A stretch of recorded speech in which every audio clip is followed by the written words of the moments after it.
Hello everyone, कैसे हैं आप सब। अभी तक हमने इंडियन पॉलिटी मॉड्यूल के अंदर हमारा फंडामेंटल राइट्स जो चैप्टर था उसको स्टार्ट किया हुआ है, जिसमें हमने अब तक दो कैटेगरीज को डिस्कस कर लिया।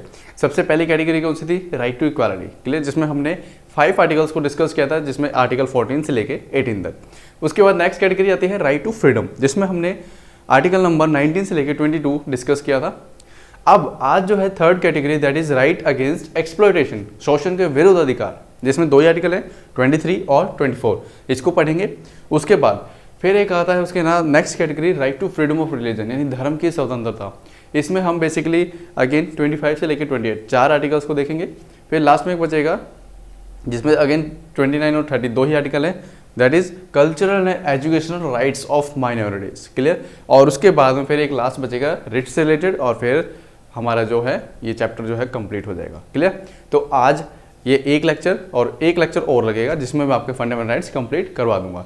उसके बाद फिर हम आगे बढ़ेंगे हमारे next part 4, that is DPSP के ऊपर, क्लियर। तो आज का जो हमारा टॉपिक रहेगा वो है बेसिकली फंडामेंटल राइट ही रहेगा।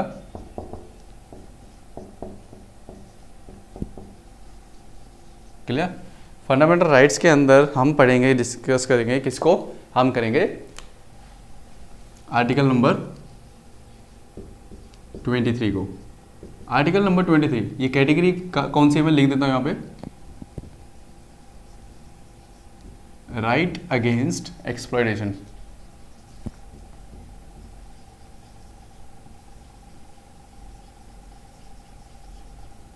क्लियर। राइट अगेंस्ट एक्सप्लॉयटेशन, जिसको हिंदी में हम बोलते हैं शोषण के विरुद्ध अधिकार, क्लियर। देखिए अब ये बेसिकली इसके पीछे थोड़ा सा जानते हैं कि अधिकार आया क्यों है।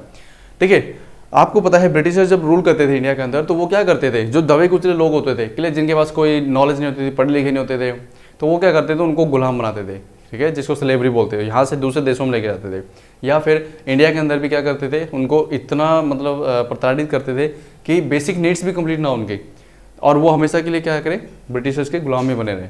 तो वो क्या करते थे, उनको ऐसे ऐसे तरीके से टॉर्चर करते थे कि जिसको आज के टाइम में अगर हम देखें तो हम कहेंगे कि इससे तो मर जाना अच्छा है। तो ये जो है हमारे कॉन्स्टिट्यूशन मेकर्स ने ये सारा टाइम पीरियड उस टाइम का देखा था। तो उन्हें लगा था कि अगर ये चीज़ें अगर हम प्रोटेक्शन नहीं देंगे, हमारे जो दबे कुचले हुए जो तबके के लोग हैं उनको अगर हमने ये अधिकार नहीं दिया, तो ये जो प्रथा है ये तो कंटिन्यू चलती रहेगी। तो वहाँ से ये है आर्टिकल नंबर 23 और 24 दो डाले गए, जिसमें 23 बेसिकली बात की गई है जो अडल्ट है, यानी कि 18 से ऊपर की उम्र के, उनकी बात की है, और 24 में बात की है जो 18 से नीचे के, यानी बच्चों की बात की है। तो बेसिकली 23 आर्टिकल्स जो दी गया है वो है दिया है हम जैसे जो बड़े लोग हैं, जो मतलब पढ़े लिखे कम होते हैं, हो सकता है जैसे आर्थिक हालत कमज़ोर होती है तो माँ बाप जो है पढ़ा नहीं पाते हैं, क्लियर। तो जो ऐसे बच्चे जो 18 साल से बाद फिर मजदूरी करते हैं, तो उनको भी तो कुछ ना कुछ अधिकार होना चाहिए, नहीं तो क्या होगा, कोई भी जो जमींदार है या जो लैंडलॉर्ड है वो उसका शोषण करेगा। तो अब इसमें जो राइट अगेंस्ट एक्सप्लॉयटेशन है, क्लियर, इसके अंदर अभी मैं आपको दिखाता हूं जो आर्टिकल जो 23 है, इसकी बेसिकली हेडिंग क्या है, कॉन्स्टिट्यूशन के अंदर कैसे इसकी जो वर्डिंग है वो दिखा देता हूं। पहले मैं आपको इंग्लिश में दिखाऊंगा, उसके बाद हिंदी में दिखाऊंगा, ठीक है। तो उसके बाद फिर हम अपना लेक्चर कमेंस करेंगे। चलिए सबसे पहले आपको इंग्लिश में दिखेगा, ये आपके स्क्रीन पर आ चुके हैं इंग्लिश में। चलिए देखिए, ये आपको सबसे ऊपर दिख रहा होगा heading, right against exploitation. Article 23 क्या बताया, prohibition of traffic in human beings and force labour. Clause 1 क्या कहता है यहाँ पे, देखिए ये जो बोल्ड लेटर्स में आपको दिख रहा है, ये बेसिकली क्या है, आई जस्ट सेकंड इसको थोड़ा सा बड़ा कर देता हूँ। चलिए ये देखिए जो बोल्ड आपको थोड़े से लेटर्स में दिख रहा है, दैट इज ये इसकी मेन हेडिंग है आर्टिकल 23 की। इसका क्लॉज 1 क्या बोलता है, traffic in human beings and begar and other similar forms of force labour are prohibited and any convention of this provision shall be an offence punishable in accordance with the law. Clear. चलिए अभी मैं एक बार हिंदी में और दिखा देता हूं।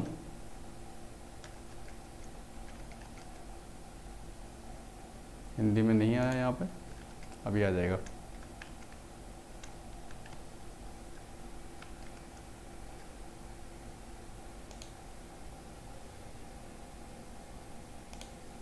चलिए आ गया है हिंदी में।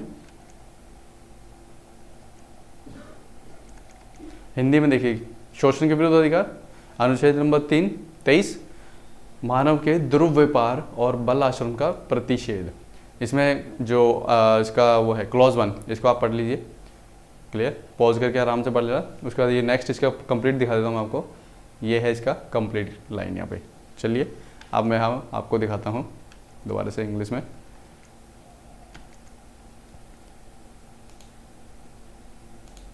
चलिए अब मैं आपको यहाँ पे स्क्रीन पे जो उसकी इंग्लिश में लाइन थी उसको एज इट इज़ आपको मैं लिख के बताता हूँ कि वो बताना क्या जाता है हमारा कॉन्स्टिट्यूशन। देखिए आर्टिकल 23 की हेडिंग क्या है? हेडिंग कहती है प्रोहिबिशन। हिंदी वाले बच्चे अपना हिंदी में देख लेंगे, मैं इंग्लिश में लिख रहा हूँ यहाँ पे। प्रोहिबिशन ऑफ ट्रैफिक इन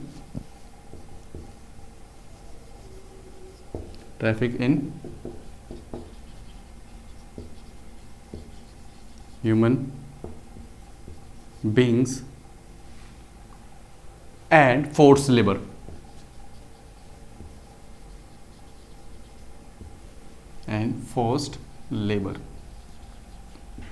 ये है इसकी हेडिंग।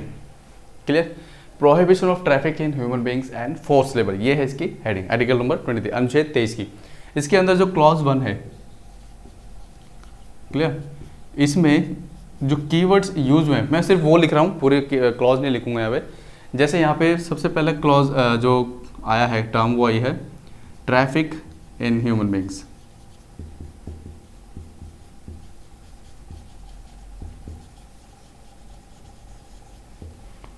क्लियर, सेकेंड जो टर्म आई है वो आई है आपकी बेगार। फिर एक आई है फोर्स्ड लेबर। क्लियर, ये 3 टर्म्स जो हैं ये आपको क्लॉज 1 के अंदर आर्टिकल 23 क्लॉज 1 के अंदर मिलेंगी, traffic in human beings and beggar and other forced labours. ठीक है, ये 3 टर्म्स आपको देखने को मिलेंगे। एक एक करके डिस्कस करते हैं इसको। देखिए ये क्या कहता है, आर्टिकल 23 ये बोलता है कि मान लीजिए अगर कोई भी व्यक्ति अगर इन चीज़ों में पाया जाता है तो उसको जो है कानूनी जुर्म मान के उसको सजा होगी। अब बेसिकली बात करते हैं कि ट्रैफिक इन ह्यूमन बींग्स क्या होते हैं। आई स्टिल रिमेंबर जब मैं 10th क्लास में था तो मैंने फर्स्ट टाइम ये वर्ड जब पढ़ा था ट्रैफिक इन ह्यूमन बींग्स। तो अब देखिए, हालांकि मैंने 9th स्टैंडर्ड तक हिंदी मीडियम में स्टडी की अपनी, 10th में जाके इसको चेंज किया था।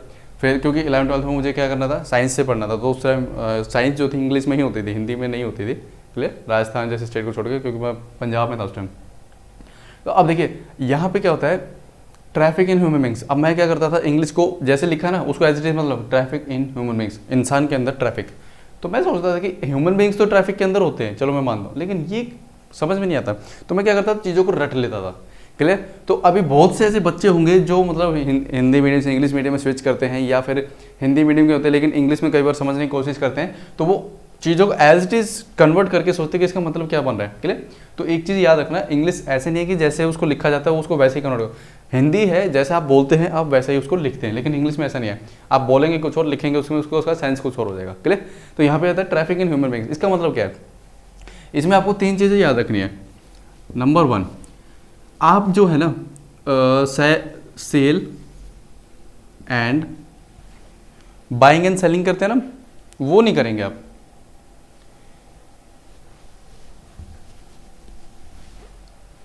Clear, number 1 buying and selling किस किस की, विमेन,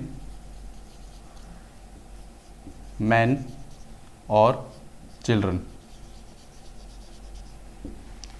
बाइंग एंड सेलिंग नहीं करेंगे किसकी, विमेन, मैन एंड चिल्ड्रन। ये क्या बोलता है ट्रैफिक इन ह्यूमन बींग्स। अब देखिए जैसे आपको मान लीजिए मुझे अभी मान लो ये मार्कर फिनिश हो गया, मेरा खत्म हो गया, नया मार्कर चाहिए, मैं क्या करूँगा, मैं जाऊँगा मार्केट में और दुकान वाले से पूछूंगा कि मुझे एक मार्कर चाहिए, और वो मुझे बोलेगा 20 रुपीज़ दे दीजिए। तो मैं बोलूँगा ठीक है, मैंने 20 रुपीज़ पे किए और मार्कर लिया। तो ये क्या हो गया, मैंने इसको एज एक वस्तु के तौर पे खरीदा है इस मार्कर को। तो यानी कि अब जब आप मार्केट जाएंगे, आप किसी ऐसा तो नहीं किसी बच्चे को, आप दुकान लगी हुई है और जिसमें बच्चे महिलाएं और पुरुष दोनों खड़े हुए हैं और आप जाओ ठीक है मुझे ये बच्चा पसंद है, आप लाओ, कितने रुपये में दोगे। क्लियर, ऐसा तो नहीं होता ना। तो यहाँ पे ये मना किया गया इसमें ट्रैफिक इन ह्यूमन बींग्स कि आप जो है एज ए वस्तु के तौर पे इन चीज़ों को नहीं खरीद सकते। क्लियर, क्योंकि ये क्या है, लिविंग बींग्स है, इनमें जान है, but these are the non living things. इनको आप खरीद सकते हो बट इनको नहीं, क्योंकि these things are the control by the nature. इसको प्रकृति कंट्रोल करती है। क्लियर, आप और हम किसकी कंट्रोल में, प्रकृति, लॉ ऑफ नेचर के। क्लियर, तो ये जो चीज़ें हैं, आप बाइंग एंड सेलिंग जो है आप नहीं कर सकते इनके, ये ट्रैफिक इन ह्यूमन बींग्स है। दूसरा,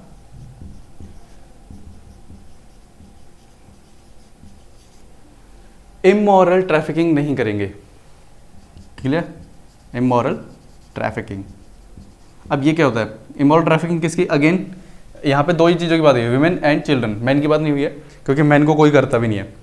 देखिए जैसे आपको पता है बांग्लादेश जैसे देश हो गए, थाईलैंड हो गए, क्लियर, म्यांमार हो गए, यहाँ पे क्या होता है कि महिलाओं और बच्चों को ना खरीदा जाता है, पहले उनको किडनैप करते हैं और फिर उसको एक कंट्री से दूसरे कंट्री में बेचा जाता है, जिसको कहते हैं हम क्या, देह व्यापार, क्लियर, यानी कि शरीर का व्यापार किया जाता है। तो यहाँ पे क्या होता है, ये भी हमारे कॉन्स्टिट्यूशन में इसके तहत मना किया गया, ट्रैफिक इन ह्यूमन बीइंग्स, कि आप ना तो बाइंग एंड सेलिंग करेंगे और ना ही इमोरल ट्रैफिकिंग करेंगे बच्चों की और महिलाओं की, क्लियर। और यहाँ पे क्या होता है, जितनी भी महिलाओं को ये किडनैप करते हैं और दूसरे देशों में बेचते हैं, उनसे बेसिकली ऐसा नहीं कि कोई राजशाही काम कराया जाता है, इनसे प्रोस्टिट्यूशन का काम करवाया जाता है, क्लियर। उसके बाद बच्चों से क्या करते हैं, बच्चों से वो आपने देखा होगा हमारे कंट्री के अंदर भी जो भीख मांगते, वो बेसिकली जो भीख मांग रहे होते हैं बच्चे, वो ऐसा नहीं है कि कोई अपनी मर्जी से मांग रहा होता है, क्लियर, उनसे मंगवाई जाती है। तो ये भी जो है हमारे कॉन्स्टिट्यूशन में मना किया गया है। उसके बाद जैसे देवदासी सिस्टम हो गया, क्लियर, कि भाई तुम वहाँ से मेरी दासी हो, जो मैं बोलूँगा वो काम करोगे, क्लियर, तो वो सिस्टम भी जो है बंद है, देवदासी हो गया। और दूसरा सबसे इंपॉर्टेंट स्लेवरी, यानी कि गुलाम प्रथा, गुलामी की प्रथा, ये भी नहीं होगी। ये सारे जो टर्म्स है ये हमारे किसके अंदर आते हैं, ट्रैफिक इन ह्यूमन बीइंग्स। तो आपको ये जो टर्म्स है ये समझ में आना चाहिए कि जो कॉन्स्टिट्यूशन में मना किया गया ट्रैफिक इन ह्यूमन बीइंग्स, इसका मतलब क्या, इसका मतलब ये कि बाइंग एंड सेलिंग नहीं करेंगे, किसकी, मैन, वुमेन एंड चिल्ड्रन, तीनों चीज़ों की। उसके बाद इमोरल ट्रैफिकिंग नहीं करेंगे बच्चों की और महिलाओं की। उसके बाद आप देवदासी सिस्टम को नहीं अपनाएंगे, जैसे राजा होता था ना कि उनकी 100 दासियाँ होती थी, तो वो सिस्टम भी नहीं चलेगा। दूसरा स्लेवरी, भाई आप ऐसे नहीं कर सकते कि किसी को गुलाम बुला लो और उससे उसका मन ना हो काम करेगा लेकिन आप उससे काम करवाते जाए, ठीक है। तो ये चार चीज़ें जो है आपको यहाँ पे आएगा 3rd नंबर और ये है 4th नंबर पे, क्लियर। ये चार चीज़ें जो है इसके अंदर आती है ट्रैफिक इन ह्यूमन बीइंग्स। अब इन चीज़ों को रोकने के लिए पार्लियामेंट ने 1956 के अंदर एक एक्ट पास किया था, that is immoral trafficking prevention act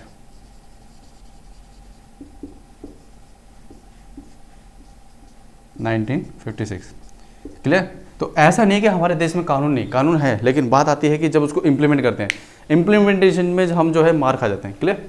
तो ये चीज़ आपको याद रखनी है। तो चार चीज़ें हैं ट्रैफिक इन ह्यूमन बीइंग्स में, क्लियर। चलिए अब हम चल देखते हैं नेक्स्ट टर्म को अपने, कि नेक्स्ट टर्म क्या बोलती है। नेक्स्ट टर्म है बेगार। बेगार क्या होता है, जब मैं इसको पहली बार जब मैं पढ़ रहा था तो मैं इसको बेगर पढ़ रहा था, क्लियर, यानी कि जिसको भिखारी बोलते हैं ना इंग्लिश में, हिंदी में, तो मैं वो वाली टर्म सोचा था, मैं यार इन्होंने ना इंग्लिश भी गलत लिखी हुई है, बेगर को बेगार लिखा हुआ है। चलिए बेसिकली ये क्या होता है, देखिए बेगार होता है, मान लीजिए आपने काम किया, ठीक है, और आपने जितना काम किया उसके अकॉर्डिंग जो है आपको पेमेंट ही नहीं गई, क्लियर, यानी कि जिसको हम बोलते हैं ना बंधुआ मजदूर हिंदी में,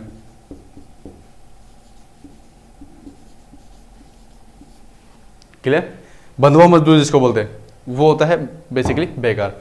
जैसे बच्चे हैं, बच्चों को तो पता नहीं है, उनसे काम करवाया जा रहा है, जितना घंटे काम करवाना चाहिए उससे ज़्यादा करवा रहे हैं, तो ये सारी जो चीज़ें हैं वो किस में आती है, बेकार के अंदर। ऐसे ही उसके बाद आता है फोर्स्ड लेबर।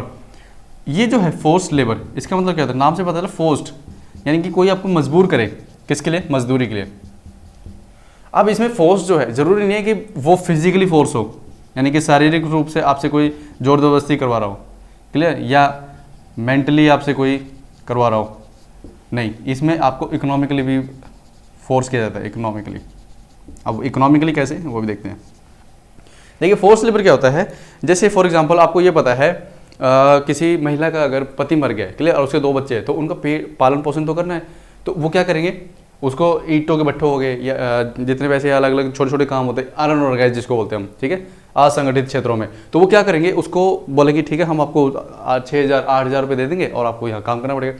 अब क्या करें, करना पड़ता है उनको, तो वो क्या करते हैं, फिजिकली उनसे फोर्स किया जाता है, क्या कि आपको जैसे नॉर्मली गवर्नमेंट का लॉ क्या बोलता है, 8 घंटे से ज़्यादा कोई काम मजदूर नहीं करेगा, लेकिन यहाँ पे क्या है 12-12 घंटे काम कराया जाता है, यानी कि फिजिकली टॉर्चर किया जा रहा है। दूसरा मेंटली क्या, जैसे वो बीमार हो गई, क्लियर, क्योंकि 12-12 घंटे कंटिन्यू अगर आप 7 दिन काम करेंगे तो कहीं ना कहीं आपका शरीर भी कमज़ोर होगा, तो आप बीमार भी पड़ेंगे। तो अगर मान लो उस महिला को बुखार आ गया तो उसको मेंटली भी टॉर्चर किया, नहीं आए तो पेमेंट कट हो जाएगी, क्लियर। तो यहाँ पे क्या था, फिजिकली और मेंटली तो होता ही होता है, इकोनॉमिकली भी। इकोनॉमिकली कैसे, मान लीजिए मुझे ये पता है कि यार मुझे ना जॉब चाहिए, क्लियर, लेकिन अब मैं पढ़ा लिखा भी नहीं हूँ, मैं क्या करूँगा, मैं किसी से पूछूंगा, क्लियर, तो वो बोलेंगे ठीक है हाँ हमारे पास जॉब है, और उन्हें ये पता है कि इसको आर्थिक तौर पर तंगी है, तो वो क्या करेंगे, जहाँ 10,000 मिलने चाहिए मुझे वो देंगे 8,000 और काम करेंगे ज़्यादा। तो यहाँ पे क्या हुआ, मेरी जो आर्थिक हालत है उसका भी फ़ायदा उठाया जा रहा है, क्लियर। तो फोर्स लेबर क्या होता है, फिजिकल, मेंटली और इकोनॉमिकली, इन तीनों चीज़ों के ऊपर जो है आपका जो टॉर्चर किया जाता है, क्लियर, जो भी व्यक्ति है। तो इसलिए यहाँ पे क्या है, हमारी कॉन्स्टिट्यूशन में ये तीनों जो चीज़ें हैं और प्लस में ट्रैफिक इन ह्यूमन और बेगर, इन सब चीज़ों को इंक्लूड किया गया है, ताकि जो दबे कुचले लोग हैं, जो पढ़ाई नहीं कर पाते अपनी पूरी, क्लियर, जिन्हें नॉलेज नहीं होती, तो उन लोगों को भी जो है हम बराबरी का दर्जा दें। हमारा कॉन्स्टिट्यूशन बेसिकली चाहता क्या है, वो ये चाहता है कि जितने भी देश के नागरिक है वो सारे एक इक्वल प्लेइंग फील्ड पे आ जाए, क्लियर, ना इतना जैसे होता है ना कि गैप ऐसे ना हो जाए, पलड़ा जो ऐसे ना झुक जाए, एक तरफ अमीर इतने जो दबे कुचले यहाँ पे है और अमीर इतने ऊपर है, क्लियर, यानी कि जो पलड़ा ऐसे बराबर रहे, क्लियर, जो कानून का तराजू दिखता है ना आपको वो बराबर रहे, ऐसा ना हो कि एक तबके के पास वो झुक जाए, क्लियर, ऐसा ना हो। ये है हमारे कॉन्स्टिट्यूशन कहते हैं। अब उसके बाद यहाँ पे अभी नेक्स्ट जो आता है आर्टिकल 23 के अंदर क्लॉज 2, वो और देख लेते हैं एक बार। चलिए मैं दिखा देता हूँ आपको, ये हिंदी में आ गया है, मैं एक बार इंग्लिश में दिखा देता हूँ। देखिए यहाँ पे क्लॉज क्या है, nothing in this article shall prevent the state from imposing compulsory service for public purposes and in imposing such service the state shall not make any discrimination on grounds only of religion, race, caste, sex or religion of any of them. चलिए एक बार इसको मैं हिंदी में दिखा दूँ, कोई ज़्यादा वो नहीं है इसमें।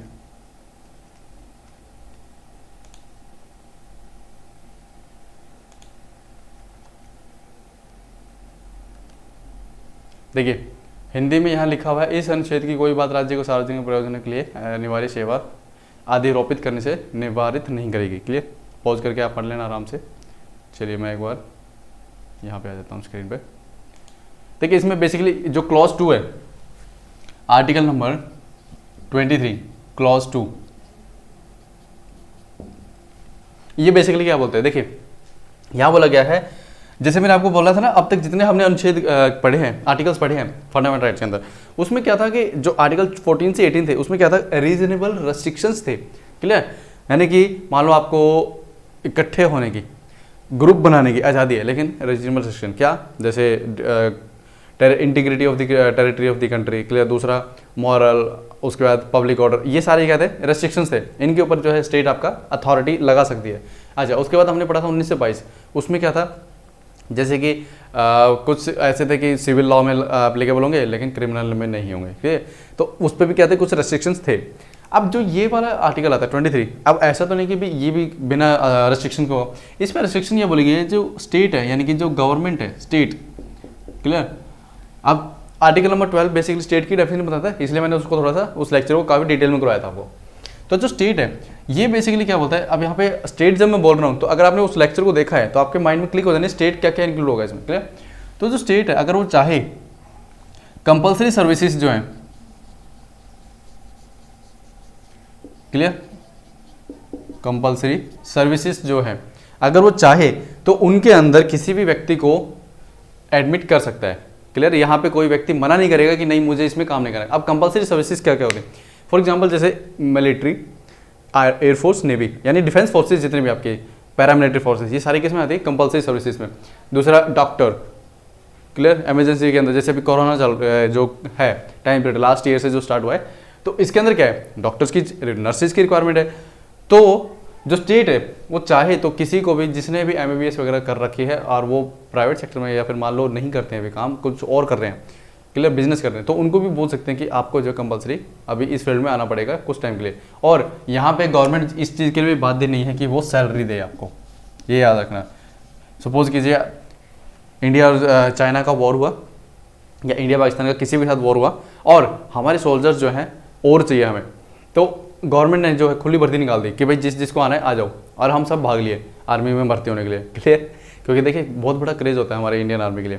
तो अब क्या हुआ कि मान लिया चले गए, तो हमने तो ये सोचा कि हम जाएंगे, हमें सारे फायदे मिलेंगे, सैलरी मिलेगी, सब कुछ मिलेगी, लेकिन बाद में पता चला गवर्नमेंट का इसी तरह वो है नहीं, बजट नहीं है और उन्होंने सैलरी नहीं दी। तो अब आप कोर्ट में नहीं जाएंगे कि हमारा फंडामेंटल राइट वॉलेट हुआ, नहीं, क्योंकि वहाँ साफ साफ लिखा सैलरी भी नहीं दें कोई दिक्कत नहीं, क्योंकि कंपलसरी सर्विसेज स्टेट चाहे तो करवा सकता है। क्लियर, और ये इजराइल के अंदर ये प्रोविज़न है। वहाँ पे क्या होता है, जो बच्चा है उसको, चाहे बूढ़ा हो बच्चा हो कोई भी हो, जब वो बचपन में स्कूल में होते हैं तो उनको रिगरस 2 साल की मिलिट्री ट्रेनिंग दी जाती है, क्योंकि वहाँ पे क्या है 70 लाख की पॉपुलेशन है, ठीक है, 7 मिलियन की पॉपुलेशन है, हमारे यहाँ पे करोड़ों में है, 140 करोड़ के लगभग पॉपुलेशन होने जा रही है। तो वहाँ पे क्या है, हमारे पास पॉपुलेशन की कमी नहीं है, वहाँ पॉपुलेशन की कमी है, इसलिए क्या करते हैं, और दूसरा अरब कंट्री से वो घिरा हुआ है इजराइल। क्लियर, तो ये जब हम इंटरनेशनल रिलेशंस पढ़ेंगे तो उसमें अच्छे से और समझेंगे, ठीक है। तो अब इसमें क्या होता है कि यहाँ पे इंडिया में तो इस चीज़ की दिक्कत नहीं है कि पॉपुलेशन दबा के भरी हुई है, वहाँ पे क्या कमी है, तो कंपलसरी सर्विसेज चलती रहती है। लेकिन इंडिया में जो है कॉन्स्टिट्यूशन में प्रोविजन डाला गया इन केस अगर स्टेट को कभी रिक्वायरमेंट हो, क्योंकि देखिए फ्यूचर में कब किसको क्या पता, किसी ने सोचा था कि आज से 2019 के अंदर किसी ने सोचा था, 2018 में किसी ने सोचा था कि ऐसे ऐसे दो साल के लिए हमें जो है अपने घरों में बैठना पड़ेगा, क्लियर, नहीं सोचा था। तो ये जो है फ्यूचर किसी ने नहीं पता होता कि कब क्या हो जाए। तो यहाँ पे क्या होता है, आर्टिकल 23 क्लॉज 2 के अंदर ये रेस्ट्रिक्शंस लगाई है। मान लीजिए अगर आप ये जो चीज़ें हैं, हम बोलते हैं कि ऐसा ऐसा नहीं होगा, बट इन केस अगर स्टेट चाहे तो कर सकता है कंपलसरी सर्विसेज के लिए, डिफेंस फोर्सेज के लिए, क्लियर। और यहाँ पे एक चीज़ और है, अगर इनके स्टेट ऐसा करता है तो वो ये नहीं बोलेगा कि मैं पर्टिकुलर रिलीजन, जैसे लेट्स से रिलीजन एक्स के ही लोगों को लूंगा और वाई के लोगों को नहीं लूंगा, ऐसा नहीं है। अगर आप ऐसा करेंगे तो वो अगेन क्या होगा, राइट टू इक्वालिटी का वॉलेट करेगा और फिर वो नहीं माना जाएगा। तो अगर आप ऐसा करते हैं कि मान लीजिए जैसे आपने खुली भर्ती निकाली आर्मी के लिए कि भाई वॉर चल रही है, जिन लोगों को आना है आ जाए, तो वो क्या हो गया, उसमें कोई भी religion, clear, Hindu, Christian, Parsi, Jain, Sikh, बौद्धिज्म, जितने भी रिलीजन है सब आ सकते हैं। लेकिन आप ये नहीं प्रोविजन निकालेंगे रिलीजन, रेस, कास्ट, सेक्स के ऊपर कि भी नहीं हमें तो सिर्फ इसी रिलीजन के बंदे चाहिए, नहीं, वो फिर क्या होगा, हमारा फंडामेंटल राइट जो 14 आर्टिकल है उसको वायलेट करेगा। तो उसके ऊपर क्या है, कोर्ट जो है आपका नल एंड वॉइड कर देगा इसको। तो ये चीज़ें आपको याद रखनी है। चलिए, ये यहाँ पे हमारा जो है आर्टिकल नंबर 23 हो जाता है फिनिश।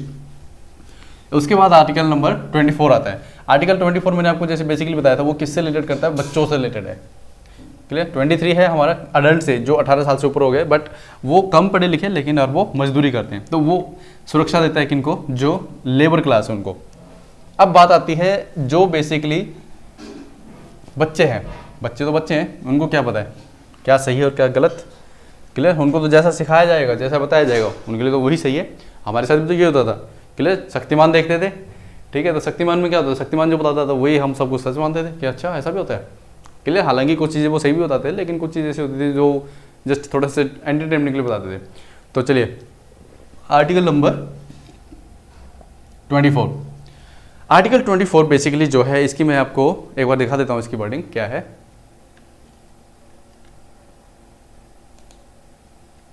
ये हिंदी में आपको दिख रहा है, चलिए एक बार हिंदी में देख लीजिए, ठीक है। चलिए अब मैं इंग्लिश में दिखाता हूँ इसको।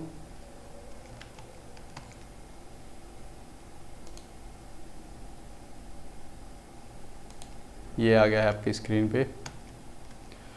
चलिए यहाँ पे देखिए, prohibition of employment of children in factories etcetera.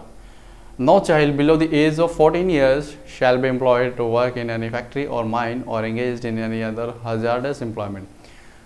देखिए ये बेसिकली क्या है, क्या बोलता है आपको, इसकी मैं हेडिंग बोर्ड पे लिख देता हूँ, फिर इसको मैं आपको समझाता हूँ। देखिए ये बेसिकली क्या बोल रहे हैं, आर्टिकल नंबर 24, प्रोहिबिशन, प्रोहिबिशन का मतलब होता है मनाही, prohibition of employment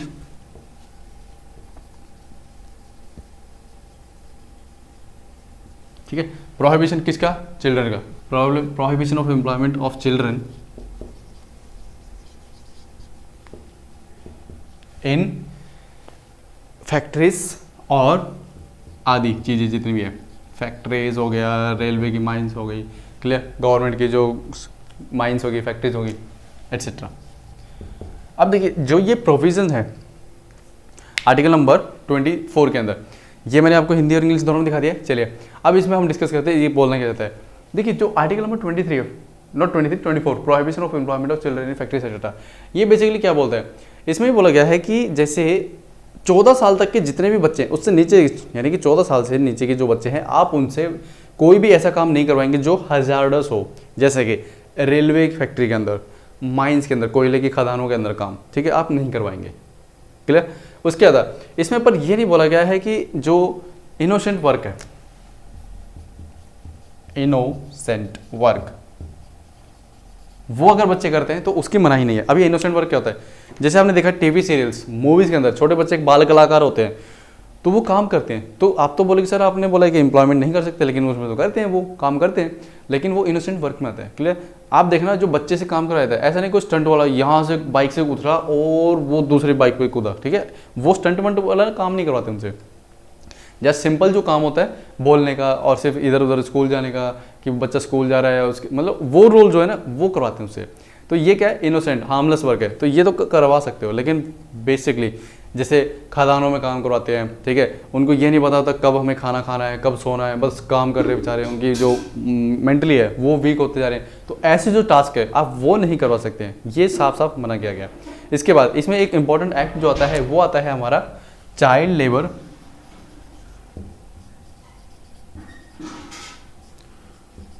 prohibition and regulation act 1986, ठीक है। ये जो है, ये एक्ट का नाम है child labour prohibition and regulation act 1986। ये सबसे इंपॉर्टेंट एक्ट है जो कि बच्चों के लिए बनाया गया था।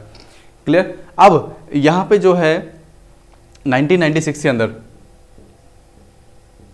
जो हमारी सुप्रीम कोर्ट है, उन्होंने ये बोला था कि मान लीजिए इन केस अगर कोई व्यक्ति या कोई संस्था ऐसी पाई जाती है या कोई फैक्ट्री ओनर जो कि बच्चों से काम करवाता हो, तो एक क्या करा जाए,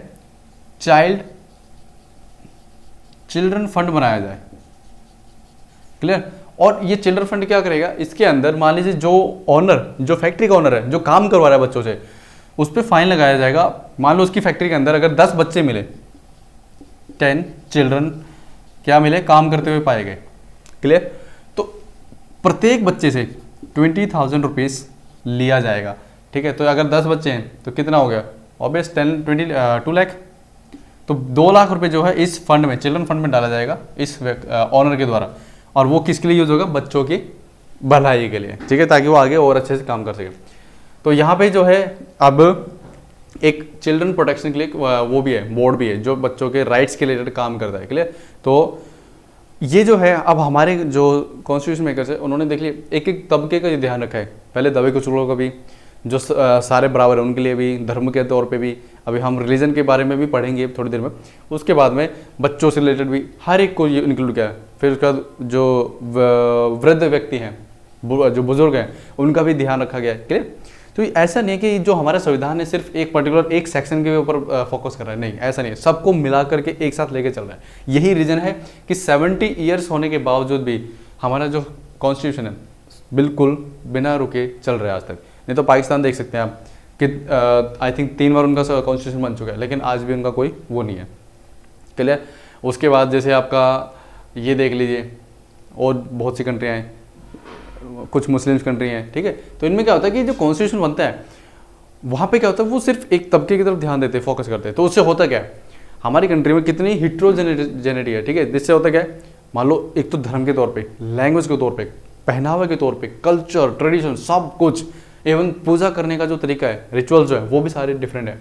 तो अब मान लीजिए मैं अगर जो रिचुअल फॉलो करता हूँ अपने रिलीजन के अकॉर्डिंग, तो मैं अगर कल को मान लो मैं देश का प्रधानमंत्री बन गया, तो मैं ये बोलूँ नहीं यार तुम सब गलत करते हो, हटाओ इसको, आज से ये फॉलो करो, तो क्या हमारा कॉन्स्टिट्यूशन इसको अलाउ करता है? नहीं। अगर मान लो ऐसा कहीं पे कोई प्रोविजन नहीं होता, जो भी मैं आपको एग्जांपल दिए, और मैं फोर्सफुली सबको बोलता है नहीं आज से ऐसे ही करना है, तो हमारा जो कॉन्स्टिट्यूशन है वो टूट जाता, क्योंकि आप दबा के नहीं करवा सकते किसी से काम। क्लियर। जोर जबरदस्ती नहीं कर सकते हैं, यही हमारे कॉन्स्टिट्यूशन मेकर्स ने बोला था। क्लियर।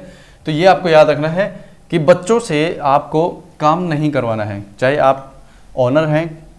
क्लियर। बस आपको ये याद रखना है, इनोसेंट और आर्मलेस वर्क वो कर सकते हैं, बट मजदूरी वाला काम नहीं, ये याद रखना है, और 14 साल से काम के नहीं। लेकिन 2016 में जो भी मैंने आपको ये एक्ट लिखवाया था 1986 में बना था, इसका नाम चेंज करके क्या कर दिया गया, रुकिए एक सेकेंड,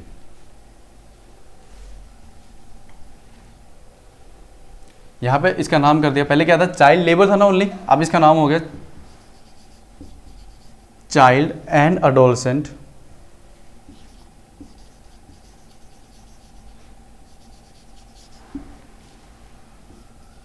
लेबर, वही प्रोहिबिशन एंड रेगुलेशन एक्ट 2016, ये अमेंड किसको गया 1986 वाले को ही, 1986 में जो बना था उसी को अमेंड करके क्या बना दिया 2016 में ये बना दिया, नाम चेंज कर दिया क्या, चाइल्ड एंड अडोलसेंट लेबर। अब तक तो क्या बात हो रही थी 2016 से पहले कि 14 साल तक के नीचे के बच्चे हैं उनसे आप मजदूरी नहीं करवाएंगे, यानी कि कहने का मतलब क्या 14 साल से ऊपर के करवा सकते हैं, तो ऑब्वियस जो 2016 में 18 साल से नीचे के बच्चों को, 14 से 18 के जो बच्चे थे उनको भी ये बोला गया आप हजारडस वर्क नहीं करवा सकते थे उनसे, क्लियर।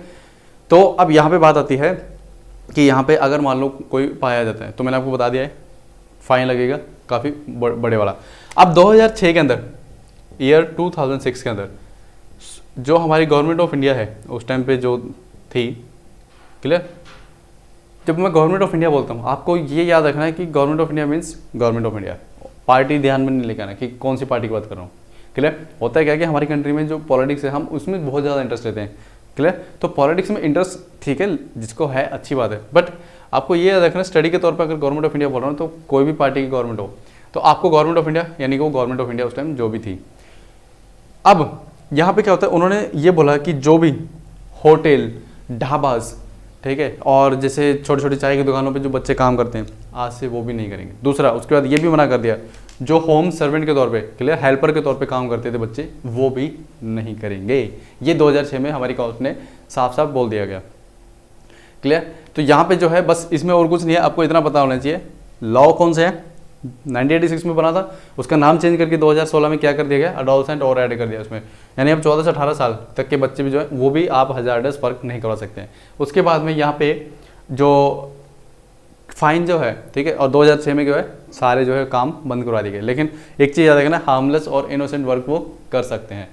चलिए यहाँ पे जो है हमारा आपका ये फिनिश हो जाता है कौन सा आर्टिकल 23 और 24 यानी राइट अगेंस्ट एक्सप्लॉयटेशन जो हमारी कैटेगरी नंबर 3 थी ये हो जाती है यहाँ पे फिनिश।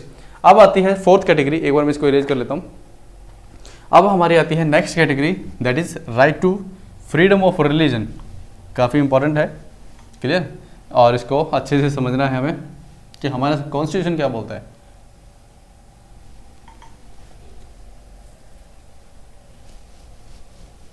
चलिए इसको भी इरेज ही कर देता हूँ, अभी टॉपिक तो आपको पता चली गया है।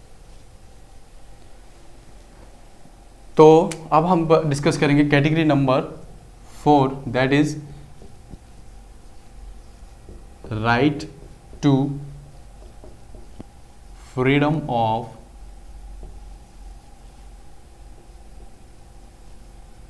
रिलीजन, ठीक है, धर्म की स्वतंत्रता। अब देखिए यहाँ पे आपको याद रखना है, जब मैंने आपको ना एक लेक्चर में डायरेक्टली यही बताया था कि आपको कॉन्स्टिट्यूशन याद कैसे रखना है, पढ़ना कैसे है, तो उसमें मैंने आपको ना रेंज बताई थी। तो जब आप ऐसे पढ़ते हो category wise right to freedom of religion, तो आपको इसमें ना कैटेगरी याद रखनी कि इसमें कितने आर्टिकल आते हैं 25 से 28। तो जब आप ऐसे याद करोगे, मान लीजिए कोई आर्टिकल आया और उसमें कोई रिलीजन से बात हुई, तो आपको ये बताना पूछा जाए कि किस आर्टिकल के तहत। अब मान लीजिए आर्टिकल 14, 15, 19 ऐसे कुछ बात हुई है, आपको पता ही है फ्रीडम ऑफ रिलीजन तो मेरा 25 से 28 के बीच में आता है, तो उससे रिलेटेड अगर कोई बात होगी तो 25 से 28 के बीच में कोई आर्टिकल होना चाहिए, क्लियर। तो अगर पेपर देखा जाए तो उसमें मान लो एक ही आर्टिकल है जो मान लो आर्टिकल नंबर 27 आ गया, बाकी सारे जो इससे ऊपर नीचे दे रखे हैं, तो आपको पता है ये आर्टिकल नंबर 27 के अंदर आता है। तो इससे क्या होता है हमारे जो प्रीलिम्स के अंदर जो हम MCQ करते हैं उसमें हमारा गैस वर्क अच्छे से स्मार्ट गैस वर्क हो जाता है, क्लियर।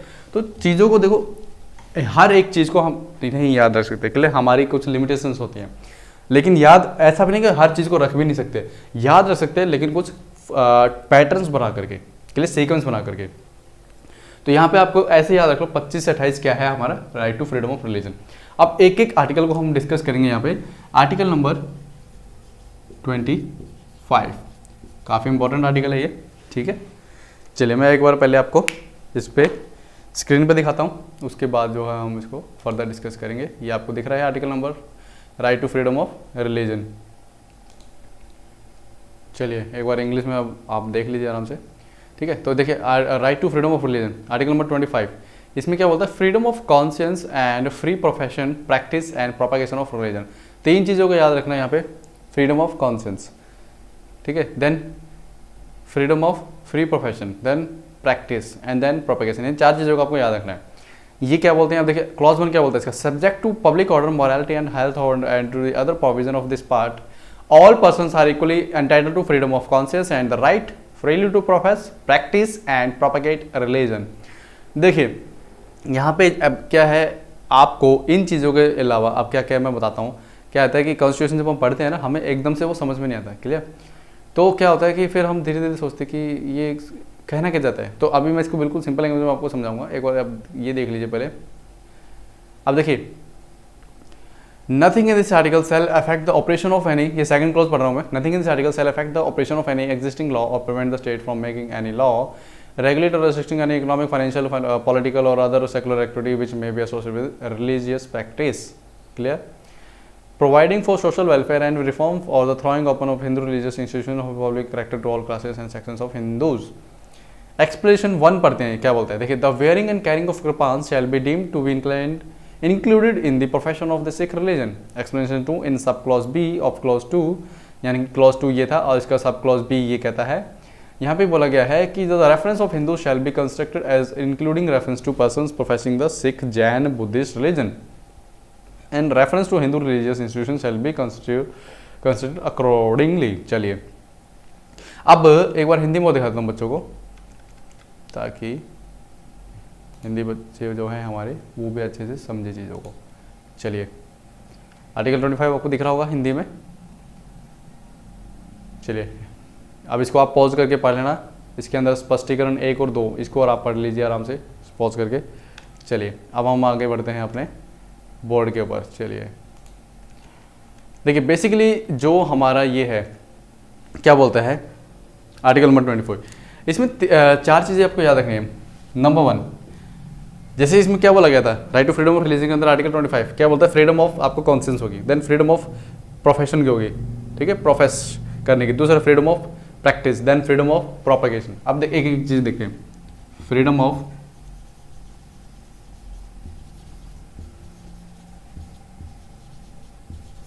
अब कोई बच्चे इसको कंसाइंस बोलते हैं, बट आई थिंक इसको बोल लीजिए कंसेंस, क्लियर, यानी कि मेरे अंदर की जो चेतना है, मेरे विवेक, वो क्या बोलते हैं, freedom of profession, clear, profess करना। थर्ड आता है फ्रीडम ऑफ प्रोपागेट,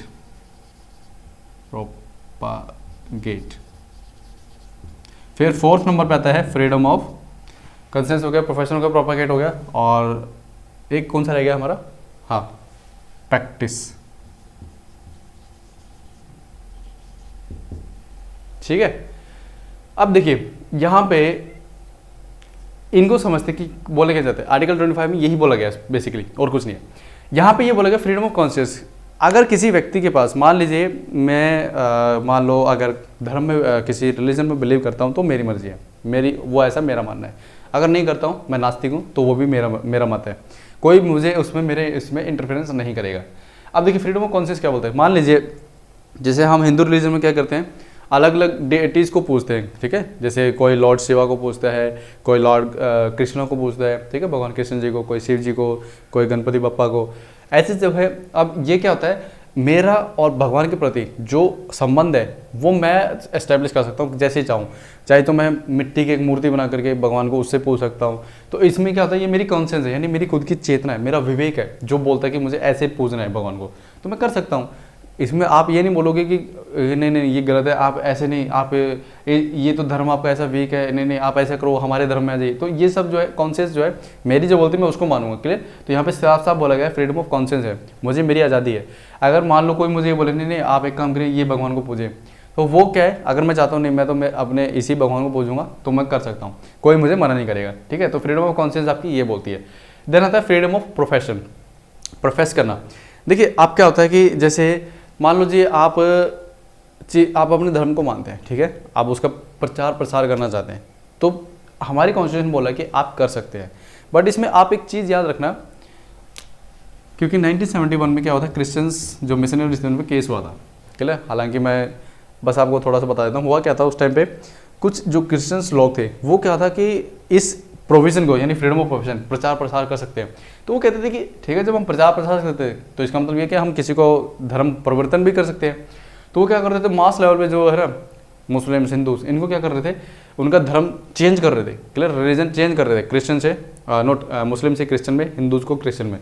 तो यहाँ पे हुआ केस, तो सुप्रीम कोर्ट ने डायरेक्ट बोला कि नहीं, फ्रीडम ऑफ प्रोफेशन का मतलब ये नहीं कि आप जो है कन्वर्जन करें, एक व्यक्ति को उसके धर्म से दूसरे धर्म में चेंज नहीं कर सकते हैं, इसका मतलब ये नहीं है, क्लियर। प्रोफेस कर सकते हैं, आप प्रचार प्रसार करिए, जितना मर्जी करिए, किसी को अच्छा लगेगा तो अपने आप आएगा, लेकिन आप जबरदस्ती नहीं कर सकते किसी का। कहने का मतलब ये हमारे सुप्रीम कोर्ट ने साफ साफ बोला। उस टाइम काफ़ी बवाल हुआ था, ऐसी बात नहीं है, ठीक है। तो हिस्ट्री है, जितना पढ़ोगे आपको उतनी अच्छी लगेगी, क्लियर। क्या कहते आज जैसे हम देखते हैं ना कि ये छोटी छोटी चीज़ों पे लोग जो है ना, आप सोशल मीडिया पे, हालांकि अब तो चलो सोशल मीडिया, पहले गलियों पे खून खराब हो जाता था इन चीज़ों पे, ठीक है, तो अभी तो चलो काफ़ी शांति है पूरी सोसाइटी लेवल पे। चलिए, प्रोपागेट होता है कि जैसे मैं जो जिस चीज़ में बिलीव करता हूँ, ठीक है, मैं आपने उस बिलीफ को कैसे बनाए रखूँ, ठीक है। तो कोई भी जो है, ऐसा नहीं कि कल को मेरे को कोई भी आकर के बोले कि नहीं आप जो है ना एक काम कीजिए, मेरे धर्म में आ जाइए, मेरा धर्म ज़्यादा मजबूत है, ठीक है, आपका वीक है, आपके भगवान में वो दम नहीं है, ठीक है, तो कोई ऐसा नहीं बोल सकता है। तो इसमें क्या होता है कि मैं जो चाहूँ, ठीक है, यहाँ हालांकि प्रोपेगेट जो है प्रचार प्रसार का इसमें आएगा। प्रोफेशन का मतलब ये होता है कि जैसे मेरा जो मत है अपने धर्म के प्रति, मैं उस पर अडिग रहूँगा, ठीक है, कोई मुझे हिला नहीं सकता। ये है, ये जो मैंने आपको इसमें बताया ना प्रोफेशन में, वो इसमें आएगा प्रोपेगेट में, राइट टू प्रोपेगेट। प्रोफेशन का मतलब ये होता है कि मान लो मेरा जो बिलीफ है, सिस्टम जो है, मैं उसमें ओपनली अपना बिलीव करूँगा, बस इसमें ये है प्रोफेशन के अंदर। हालांकि मैंने वो इंटरचेंज कर दिया, प्रोपेगेट के अंदर आना है वो, ठीक है, जो धर्म परिवर्तन वाला सिस्टम है वो इसमें आएगा, प्रोपेगेट, प्रचार प्रसार वाला। फिर आता है राइट टू प्रैक्टिस। अब देखिए राइट टू प्रैक्टिस में क्या होता है, जैसे कि मान लीजिए मैं जो लक्ष्मी पूजन आती है, दीपावली पे लक्ष्मी पूजन है। अब जरूरी थोड़ी है हिंदू धर्म के अंदर जितने भी लोग हैं वो सभी एक ही तरीके से रिचुअल्स को फॉलो करते हैं। हो सकता है कोई गॉडेस लक्ष्मी के साथ साथ गणपति बप्पा और भी जो भगवान है उनको पूजते होंगे, ठीक है। तो यहाँ पे यह है कि प्रैक्टिस जो है, मैं जैसे रीति रिवाज अपने फॉलो करता हूँ, ट्रेडिशन कल्चर, मैं उसको एज इट इज कर सकता हूँ। कोई मुझे ये नहीं बोलेगा कि देखिए आप ना जो पूजा की विधि है वो गलत करते हैं, आप ना प्लीज़ इसको ऐसे चेंज कर लीजिए, क्योंकि हमारा ऐसा मानना है। तो आप किसी को ऐसे बोल नहीं सकते हैं, क्योंकि अगर वो कर रहा है तो उसको कर नहीं दीजिए, क्लियर। तो आपको ये याद रखना है कभी भी, देखिए हालांकि ये छोटी छोटी चीज़ें होती है, पर्सनल इंटरफेरेंस होते हैं। हम क्या करते हैं, हम जब दूसरों की पर्सनल अफेयर्स में इंटरफेयर करते हैं ना, तो वहाँ पे क्या होता है, हम क्लासेस में आते हैं, क्लियर। वहाँ पे जो है हमारे जो मेंटली पीस है वो डिस्टर्ब होता है। तो आप क्या होता है, कभी भी इस चीज़ों में मत घुसिए किसी के रिलीजन के अंदर, ठीक है। जो जैसा कर रहा है उसको लेट इट बी डू, करने दीजिए उसको। तो आपको चीज़ें याद रखनी है, फ्रीडम ऑफ कॉन्शियस आपके पास, आप चाहे तो आपकी जो विवेक, आपकी चेतना जो बोलती है आप वैसे कीजिए, क्लियर। किस रिलीजन को मानना चाहते हैं, आपका भगवान के साथ रिश्ता कैसा है, आप वो डिसाइड कर सकते हैं। Then freedom of propagate, profession, then practice, clear. ये चीज़ें जो हैं, अब यहाँ पे ये मैंने आपको बता दिया कि सुप्रीम कोर्ट ने बोला था कि जो ये है प्रोपेगेट, इसका मतलब ये नहीं कि आप उसमें किसी को भी फोर्सफुली कन्वर्ट कर सकें, ठीक है। उसके बाद यहाँ पे अब ये है कि जो रिचुअल्स हैं, आप किसी भी एक व्यक्ति को या पूरे धर्म के लोगों को नहीं बोलेंगे आप सेम वैसे रिचुअल्स फॉलो करें, ठीक है। दूसरा, यहाँ पे जो ये राइट्स दिए गए, ऐसा नहीं किसी एक पर्टिकुलर रिलीजन को दिया गया, ठीक है। ये जितने भी राइट्स मैंने अभी आपको बताया, freedom of conscious, freedom of profession, propagate, practice, ये जितने भी अधिकार है, इस ऐसा नहीं किसी एक पर्टिकुलर रिलीजन के लोगों को मिला है, नहीं, ये सभी जितने भी रिलीजन को मानते हैं हमारे देश में, हिंदू, ठीक है, उसके बाद क्रिश्चियन, पारसी, जैन, सिख। अभी हालांकि थोड़ी देर में बताऊंगा मैं हिंदू जो रिलीजन है उसमें कौन कौन इंक्लूड किया हुआ है। तो पर्टिकुलर रिलीजन को देख के नहीं बनाया ये, क्लियर। ये सभी धर्मों के लिए ओपन है ये सिस्टम, क्लियर। तो यहाँ से पता चलता है हमारी कंट्री कैसी है, सेकुलर, ठीक है। तो जब हमारे 1976 में इंदिरा गांधी जी की गवर्नमेंट ने प्रियम्बल के अंदर जो वर्ड डाला था सेकुलर, तो कहने का मतलब ये सुप्रीम कोर्ट ने उसने ये बोला कि जरूरी नहीं आपने ये वर्ड ऐड कर दिया तो इसका मतलब इससे पहले हमारा देश धर्मनिरपेक्ष था ही नहीं, सेकुलर था ही नहीं था, क्योंकि आर्टिकल 25, 28 देखेंगे, 25 से 28, तो वो सारा क्या है, सेकुलर कैरेक्टरिस्टिक्स को ही शो करता है, क्लियर है इतना। अब यहाँ पे एक केस हुआ था, एसपी मित्तल केस, ठीक है। तो इसमें क्या हुआ था कि केस ये हुआ था कि जो धार्मिक संस्था है, ठीक है, आप कैसे बोलेंगे कि भाई ये पर्टिकुलर जो है, मान लीजिए कल को मेरा मन किया, मैंने XYZ एक संस्था बनाई, ऑर्गेनाइजेशन बनाया, और मैंने बोल दिया कि ये क्या है, रिलीजियस है, धार्मिक संस्था है ये। तो यहाँ पे केस हुआ कि आप कैसे डिसाइड करेंगे कि पर्टिकुलर जो ऑर्गेनाइजेशन है, संस्था है, वो क्या है, रिलीजियस ऑर्गेनाइजेशन है। क्लियर। तो यहाँ पे गवर्नमेंट जो सुप्रीम कोर्ट है, उन्होंने एक क्या बोला, कंडीशन दी। क्या क्या, देखिए उन्होंने ये बोला कि जो आपका जैसे फॉर एग्जांपल एक ऑर्गेनाइजेशन जो होगी, ठीक है, उसके अंदर जो लोग हैं उसको मानने वाले काफ़ी ज़्यादा अमाउंट होने चाहिए। क्लियर। जैसे मान लिया आपने ये XYZ एक ऑर्गेनाइजेशन बना दी, तो इसमें सुप्रीम कोर्ट ने टेस्ट दिया। नंबर 1 कंडीशन ये बोली कि जो इस ऑर्गेनाइजेशन को मानता होगा तो उसके अंदर लार्ज अमाउंट में लोगों का समर्थन होना चाहिए, काफ़ी ज़्यादा संख्या में लोगों का समर्थन होना चाहिए, ठीक है। तब हम बोलेंगे कि भाई हाँ, मतलब बहुत सारे लोगों को लगना चाहिए कि हाँ, जो है हमारा स्पिरिचुअल अपलिफ्टमेंट होगा इस ऑर्गेनाइजेशन के थ्रू। जब ऐसा लगेगा, कंडीशन नंबर 1 ये आपकी फुलफिल होनी चाहिए, ये आपका काफ़ी सारे लोगों का साथ मिलना चाहिए, ठीक है। दूसरा, इन सबको जितने भी लोग इकट्ठे हैं उनका इस ऑर्गेनाइजेशन में बिलीफ होना चाहिए, कॉमन बिलीफ। कैसा बिलीफ, कॉमन, ठीक है, कॉमन बिलीफ होना चाहिए। ऐसा नहीं जैसे मुस्लिम्स हैं तो सभी क्या है, मस्जिद के अंदर जाके प्रेयर करने की ये उनके अंदर बिलीफ है। ऐसा नहीं है कि कोई ये सोचे कि नहीं, जैसे हिंदू है वो मंदिर में जाना, पूजा करना सब जानते हैं, तो ऐसा क्या है, उनमें कॉमन बिलीफ होना चाहिए इस ऑर्गेनाइजेशन के प्रति, ठीक है। दूसरा, तीसरी कंडीशन जो बोली गई थी वो ये था कि it should be designated by a distinctive name, यानी कि इसके जो नाम है वो थोड़ा सा अलग होना चाहिए बाकी जो अभी चल रहे हैं उससे, ठीक है। एक डिस्टिंक्टिव नाम होना चाहिए। ऐसा नहीं कि जो पहले से चला रहा है उसी नाम पे आपने एक संस्था बना दी, क्लियर, ऐसा नहीं हो सकता। डिस्टिंक्टिव नेम, अलग हट के नाम होना चाहिए। जैसे मान लीजिए मैं ये बोलूँ सनातन धर्म, अब सनातन धर्म तो ऑलरेडी पहले से काफ़ी नाम से चल रहा है, ठीक है। दूसरा, वैदिक कल्चर, वैदिक कल्चर भी ऑलरेडी ये नाम से काफ़ी संस्थाएं हैं, तो मैं ये इस नाम से नहीं है, यानी एक अलग नाम मुझे सोचना पड़ेगा। तो जो भी ये ऑर्गेनाइजेशन XYZ अगर इन 3 चीज़ों को फुलफिल करती है, यानी उसके पास काफ़ी लोगों का समर्थन है, क्राउड है उनके पास। दूसरा, वो सारे लोग इसके अंदर बिलीव करते हो, कॉमन बिलीफ उनमें। तीसरा, वो नाम जो ऑलरेडी चल रहा है तो उसके बिहाफ पे जो है आपका अलग होना चाहिए। ऐसा नहीं कि पहले के जो नाम चले आ रहे हैं उनमें से कोई एक नाम उठा लिया और अपनी एक अलग से संस्था बना ली, नहीं, ठीक है। तो ये कंडीशंस के बिहाफ पे, ठीक है, तो सुप्रीम कोर्ट ने बोला कि जो रामकृष्ण मिशन है, जैसे आपको पता है ना स्वामी विवेकानंद जी के थे रामकृष्ण मिशन, तो रामकृष्ण मिशन और आनंद मार्ग ये जो है हमारी क्या है, रिलीजियस डिनोमिनेशन है, यानी ऑर्गेनाइजेशन मानेंगे। लेकिन उन्होंने ये बोला था कि जो आपका अरविंदो सोसाइटी है वो जो है आपको क्या है, आपकी रिलीजियस ऑर्गेनाइजेशन में काउंट नहीं होगी। क्लियर। होता क्या है, जैसे रविंद्रनाथ टैगोर ने अरविंदो सोसाइटी बनाई, ठीक है, नॉट रविंद्रनाथ टैगोर, ठीक है, जिसने बनाई है। और जैसे मान लो मैंने बना दी कि XYZ सोसाइटी बना दी, ठीक है, तो लोग उस सोसाइटी के अंदर आकर के बातचीत करने लगे, एक कल्चर बन गया। तो होता क्या, धीरे धीरे हम उसको क्या करते हैं, टाइम के बाद उसको रिलीजन का कंसेप्ट दे देते हैं, धर्म का। तो यहाँ पे क्या होता है कि यहाँ पे ये सुप्रीम कोर्ट ने बोला कि ये कंडीशन फुलफिल होती हैं, तो आप बोलोगे ठीक है। तो यहाँ पे बोला कि जो अरविंदो सोसाइटी है उनमें से ये कंडीशन फुलफिल नहीं होती है। क्लियर, क्योंकि उसमें बहुत से लोग हैं, जितने ज़्यादा लोग जो है अरविंदो सोसाइटी में बिलीव नहीं करते हैं। क्लियर।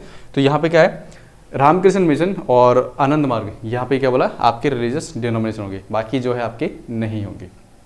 अब आपको जो मैंने आपको आर्टिकल 25 अभी थोड़ी देर पहले जो ये बताया था, PDF दिखाया था इंग्लिश के अंदर, ठीक है, एक बार मैं दोबारा दिखा देता हूँ ताकि इन केस अगर आपने नहीं देखा है तो उसमें अभी आप देख लें आराम से। चलिए इंग्लिश में ले आता हूँ पहले मैं इसको एक बार।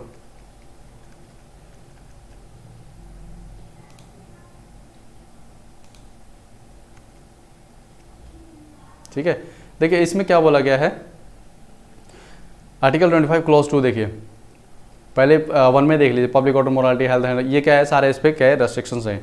ठीक है, दूसरा, अब यहाँ पे चलिए मैं, आपने देख लिया ना आराम से, चलिए मैं अभी आपको बोर्ड पे समझाता हूँ इसको। देखिए यहाँ पे क्या बोला गया, आर्टिकल 1 के अंदर ही क्लॉज 1 जो है इसका 25 का, उसी में बोल देगा कि ये जो चीज़ें हैं, freedom conscious, profession, practice, propagate, ऐसा नहीं है एब्सोल्यूट है। मैंने आपको क्या बोला था, हमारी जो फंडामेंटल राइट्स है ये एब्सोल्यूट नहीं है, यानी कि ऐसा नहीं मिल गए तो कोई इसको छीन नहीं सकता आपसे, छीने जा सकते बट कुछ टर्म्स एंड कंडीशंस, ठीक है। टर्म्स एंड कंडीशन क्या है, इसमें भी यही बोला गया है, health, morality, public order, clear, ये जो चीज़ें हैं, अगर ऐसी कोई सिचुएशन आती है तो गवर्नमेंट चाहे तो आपकी ये जो आर्टिकल 25 है इसको सस्पेंड कर सकती है, क्लियर, छीन नहीं सकते, मतलब सस्पेंड कर देगी कुछ टाइम के लिए, जब तक कि सिचुएशन नॉर्मल ना हो जाए, क्लियर। ये आपके क्लॉज 1 के अंदर ही बोल दिया गया है। फिर आर्टिकल 25 के अंदर क्लॉज 2 क्या बोलता है कि अगर मान लीजिए कोई धार्मिक संस्था है, ठीक है, जैसे कोई मस्जिद है या कोई भी ऐसी धार्मिक संस्था है, अगर उसके अंदर फाइनेंशियली, पॉलिटिकली, ठीक है, जो कि ऐसा कोई काम होते हैं तो गवर्नमेंट उसको रेगुलेट कर सकती है। जैसे अभी वेस्ट बंगाल के अंदर एक मदरसा था, तो उसमें क्या हुआ कि 2018 की 19 की बातें हैं, तो क्या हुआ कि वहाँ पे टीचर्स रिक्रूट नहीं हुए थे, ठीक है, तो गवर्नमेंट ने, वहाँ की वेस्ट बंगाल जो गवर्नमेंट थी, उन्होंने टीचर्स को रिक्रूटमेंट के लिए खुद नोटिफिकेशन निकालना था, क्लियर। तो यहाँ पे क्या है कि ऐसा नहीं कि आप ये नहीं बोल सकते कि भाई आप हमारे धर्म में हस्तक्षेप करें, नहीं, गवर्नमेंट चाहे तो फाइनेंशियली, पॉलिटिकली, इकोनॉमिकली और जो ऐसी एक्टिविटीज़ जो कि अदर सेकुलर एक्टिविटीज़ हैं उनमें जो है इंटरफेयर कर सकती है, क्लियर। ये हमारा क्लॉज 2 बोलता है। उसके बाद यहाँ पे आपको ये याद रखना है, क्लॉज 2 के अंदर पार्ट बी था, वो क्या बोलता है कि मान लीजिए जो हिंदू रिलीजन है, हिंदू रिलीजन, जब हमने एक्सप्लेनेशन 2 एक्सप्लेनेशन पढ़ी थी ना पीडीएफ के अंदर, तो इसके अंदर एक्सप्लेनेशन 1 क्या बोलती है, कॉन्स्टिट्यूशन के अंदर एक्सप्लेनेशन 1 क्या बोलती है, वो ये बोलती है कि जो सिख लोग हैं, ठीक है, सिख लोग जो हैं वो अपने पास कृपान रख सकते हैं, उनको मना नहीं करेंगे, करके सिख लोग क्या होते हैं, एक ना कृपान रखते हैं यहाँ पे, ठीक है, अपने यहाँ पे। तो अब सिखों का ना जब आप देखेंगे थोड़ा सा उनका रिलीजन को थोड़ा सा स्टडी करेंगे, तो गुरु नानक देव जी जो थे सिख धर्म के संस्थापक थे, तो गुरु नानक देव जी ने ना जो 5 का, ठीक है, 5K, जो एक सच्चा सिख होगा ना उनसे पूछना, वो 5K या 5 का, ठीक है, ये अगर किसी के पास नहीं है इट मीन्स वो सच्चा सिख नहीं माना जाता है, ऐसा उनका जो रिलीजन वो बोलते हैं। अभी 5K कौन कौन से होते हैं, देखिए, सबसे पहले केस, यानी कि आपके जो बाल हैं वो केस, उसके बाद कंघा, जो महिलाएं होती है, जो पुरुष होते हैं जो केस रखते हैं वो अपने केस में बाल, जो कंघा है, कॉम्ब है, वो भी रखते हैं, ठीक है, केस, कंघा, देन हाथ में कड़ा, तो जितने भी सिख भाई बहन होते हैं, ठीक है, आपने देखना उनके हाथ में कड़ा जरूर मिलेगा लोहे का। 3 हो गए, केस, कड़ा, कंघा। फिर एक होता है कछहरा, क्लियर, जो आपके यहाँ तक घुटनों तक होता है। फिर एक होता है लास्ट में कृपान। ये 5K जो है अगर कोई व्यक्ति फॉलो करता है सिख धर्म में तो उसको बोलते हैं कि ये जो है एक सच्चा सिख है। ये मैंने ये थोड़ी सी डिटेल में वैसे बता दें कि होता क्या है कि आप देखते हैं कि जो सिख लोग हैं वो आपको देखेंगे कि कोई कृपान रखता है, कोई नहीं रखता है, तो अब जरूरी नहीं कि जो नहीं रखता है कि वो सिख नहीं है। हालांकि जो उनका धर्म है वो ये बोलते हैं अगर ये 5K आप के प्रिंसिपल को फॉलो करते हैं तो आप क्या है सिख धर्म को, यानी कि आप सच्चे सिख हैं। अदरवाइज तो क्या है कि अब जो है मॉडर्न वर्ल्ड के अंदर जो सिख लोग हैं, कुछ लोग जो है केस रखते भी हैं, कुछ लोग केस नहीं रखते हैं, क्लियर। तो अब उन चीज़ों में हमें कंट्रोवर्सी में नहीं जाना है, क्लियर। अब वो क्या है कुछ लोगों की पर्सनल फ्रीडम होती है, क्लियर। चलिए, तो एक्सप्लेनेशन 1 ये बोलती है कि जो सिख रिलीजन के अंदर लोगों को कृपान रखने की अनुमति है। सेकंड एक्सप्लेनेशन ये बोलती है जो हिंदू रिलीजन है, ठीक है, इस हिंदू रिलीजन के अंदर आपको जो आपके जैन हैं, जो आपके बुद्धिस्ट हैं और जो सिख हैं, ये तीनों धर्म जो हैं जैन, बुद्धिस्ट और सिख, ये आपके हिंदू रिलीजन में ही माने जाएंगे, क्लियर।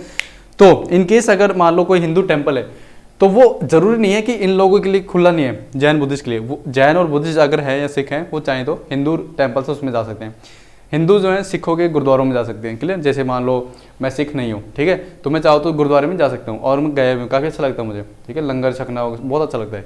ऐसे ही जैन मंदिर में भी मैं गया हुआ हूँ, ठीक है, वहाँ पर भी काफ़ी पीसफुल रहता है। हालांकि सारे जो है हमारे जो कंसेप्ट है रिलीजन के अंदर क्या है कि अभी हम सिर्फ और सिर्फ एक मटेरियलिस्टिक वर्ल्ड के अंदर जी रहे हैं, ठीक है। एक होता है स्पिरिचुअल वर्ल्ड, ये क्या होता है कि थोड़ा कभी टाइम मिलेगा तो उसमें मैं और अच्छे से डिस्कस करूँगा, ठीक है, आध्यात्मिक जो जीवन होता है वो। हमारे जो फॉर फादर्स थे, पूर्वज थे, जब भगवत गीता बोली गई थी भगवान श्री कृष्ण द्वारा, उस टाइम जो टाइम पीरियड था, उस टाइम क्या होता था, लोग स्पिरिचुअलिटी को ज़्यादा फोकस करते थे as compare to materialistic. Clear? तो हमारा जो देश संपन्न हुआ था वो इसलिए ज़्यादा इतना संपन्न हुआ था क्योंकि हर लोग जो थे सिर्फ और सिर्फ अपने स्पिरिचुअलिटी लेवल पर फोकस करते थे, ना कि आध्यात्मिक लेवल। आध्यात्मिक लेवल की जो चीज़ें हैं, नॉट आध्यात्मिक, जो भौतिक जीवन की चीज़ें हैं वो ऑटोमेटिक आपकी कंप्लीट हो जाती हैं। क्लियर? चलिए, यहाँ पे अब जो है हमारा आर्टिकल नंबर 25 कंप्लीट हो गया। यानी आपको याद क्या रखना है, ये 4 चीज़ें जो हमारे को बोली गई है। कंसेंस है आपको, प्रोफेशन है, प्रैक्टिस है, लेकिन रिस्ट्रिक्शन भी लगा रखी है, एब्सोल्यूट नहीं है। क्या? Public order, morality, health and order, ठीक है। इन सिचुएशन में इनके ऊपर रोक लग सकती है। फिर हमने एक्सप्लेनेशन देखी है कि ये जो 2 चीज़ें हैं हिंदू रिलीजन में आपकी ये इंक्लूड होंगे। जहाँ पे भी कॉन्स्टिट्यूशन में हिंदू रिलीजन लिखा है, यानी इनकेस इनडायरेक्टली वहाँ पे जैन, बुद्धिस्ट और सिख भी इंक्लूड है उसमें। फिर सिखों को कृपान रखने की अनुमति है, ये हमारे कॉन्स्टिट्यूशन में दिया गया है। इवन अमेरिका जो है उसने भी जो है टर्बन बांधने की अनुमति दे दी है और कृपान रखने की अनुमति दे रखी है। क्लियर? तो ये इतनी देखिए, हमारा जो डायस्पोरा बाहर रहता है विदेश में, तो उसका प्रभाव भी पड़ता है वहाँ की जो पॉलिटी है ना, पॉलिटिक्स है वहाँ की, उस पर। कनाडा हो गया, अमेरिका हो गया, ठीक है। तो अभी हम पढ़ेंगे नेक्स्ट आर्टिकल, आर्टिकल नंबर 26।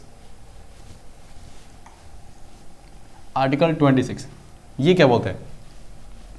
देखिए 25 अभी आपने अगर ध्यान से देखा हो तो ये किसकी बात कर रहा था बताइए?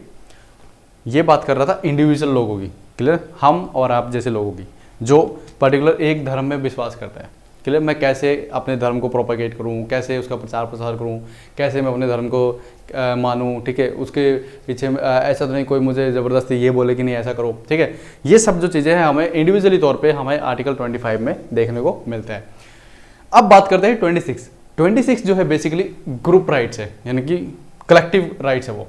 क्लियर? जैसे मान लो सारे सिख इकट्ठे हो गए तो वो क्या होगा, एक ग्रुप बन गया सिखों का। तो यहाँ पे क्या है, सिखों को पूरा एक अधिकार होगा कि वो कैसे कैसे अपने धर्म को फॉलो करें। क्लियर? तो अभी मैं आपको उसकी लैंग्वेज दिखाता हूँ, देन मैं उसको आपको दिखाऊंगा। यहाँ पे सबसे पहले इंग्लिश में आएगा आपके पास, ये आ गया है,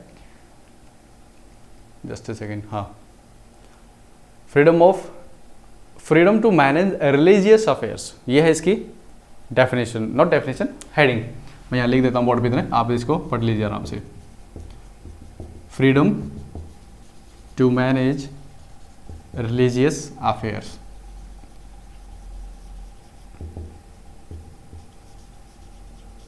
चलिए आप भी देखिए, इसके अंदर अगेन रेस्ट्रिक्शंस के साथ स्टार्ट हुआ, सब्जेक्ट टू पब्लिक ऑर्डर। जब भी ऐसा लिखा है ना आपको कॉन्स्टिट्यूशन में देखो सब्जेक्ट टू, यानी कि इसका मतलब होता है कि कुछ ना कुछ टर्म्स एंड कंडीशन दी जाती है। क्या? Public order, morality and health, very every religious denomination or any section there of shall have a right. अब राइट क्या? फर्स्ट कह रहा है to establish and maintain institution for religious and charitable purpose, ठीक है। To manage its own affairs in matters of religion, ठीक है। To own and acquire movable and immovable property, ठीक है। To administrate such property in accordance with law. देखिए हिंदी में और दिखा देता हूँ बच्चों को, हिंदी, ठीक है।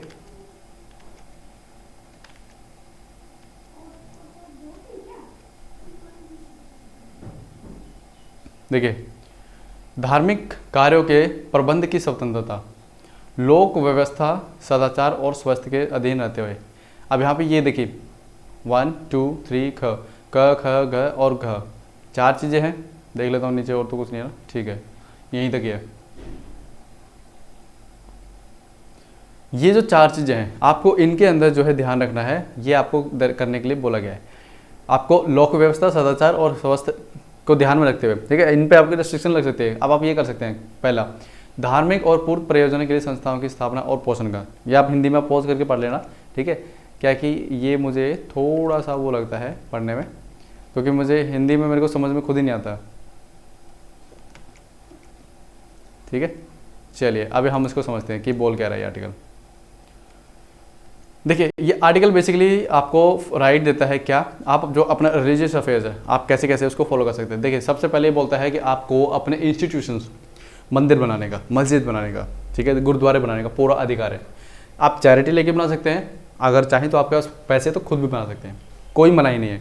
ये बोला गया है, सिर्फ आपको ये याद रखना है, आप जो काम करें जैसे ग्रुप लेवल पे जैसे हमने देखा होगा अभी अयोध्या में राम मंदिर बन रहा है, तो उसके लिए घरों घरों में लोग आते हैं, चंदा मांगते हैं, और जिसकी जितनी श्रद्धा होती है, ठीक है, 100 रुपये 500 रुपये जितना भी वो दान करते हैं। तो जिससे क्या होता है, एक ना ग्रुप पे, अब क्या है, मैंने अकेले ने तो पैसे डाले नहीं कि राम मंदिर मैंने बना दिया, ठीक है, तो यहाँ पे हुआ क्या, हर एक को इकट्ठा किया मैंने, सबसे 100 रुपये या इकट्ठा किया। तो इससे क्या होता है कि मान लो अगर 1 करोड़ लोगों ने भी दान कर दिया, तो 100 से आप मल्टीप्लाई कर लीजिए कितना हो जाता है। तो वो क्या होता है, अब सबके आप मान लो इम्पैक्ट किसी पे भी नहीं पड़ा और मंदिर भी बन गया। तो क्या हो गया, ग्रुप लेवल पे मतलब मुझे राइट मिला कि एज ए हिंदू मैं क्या है अपना मंदिर बनवा सकता हूँ।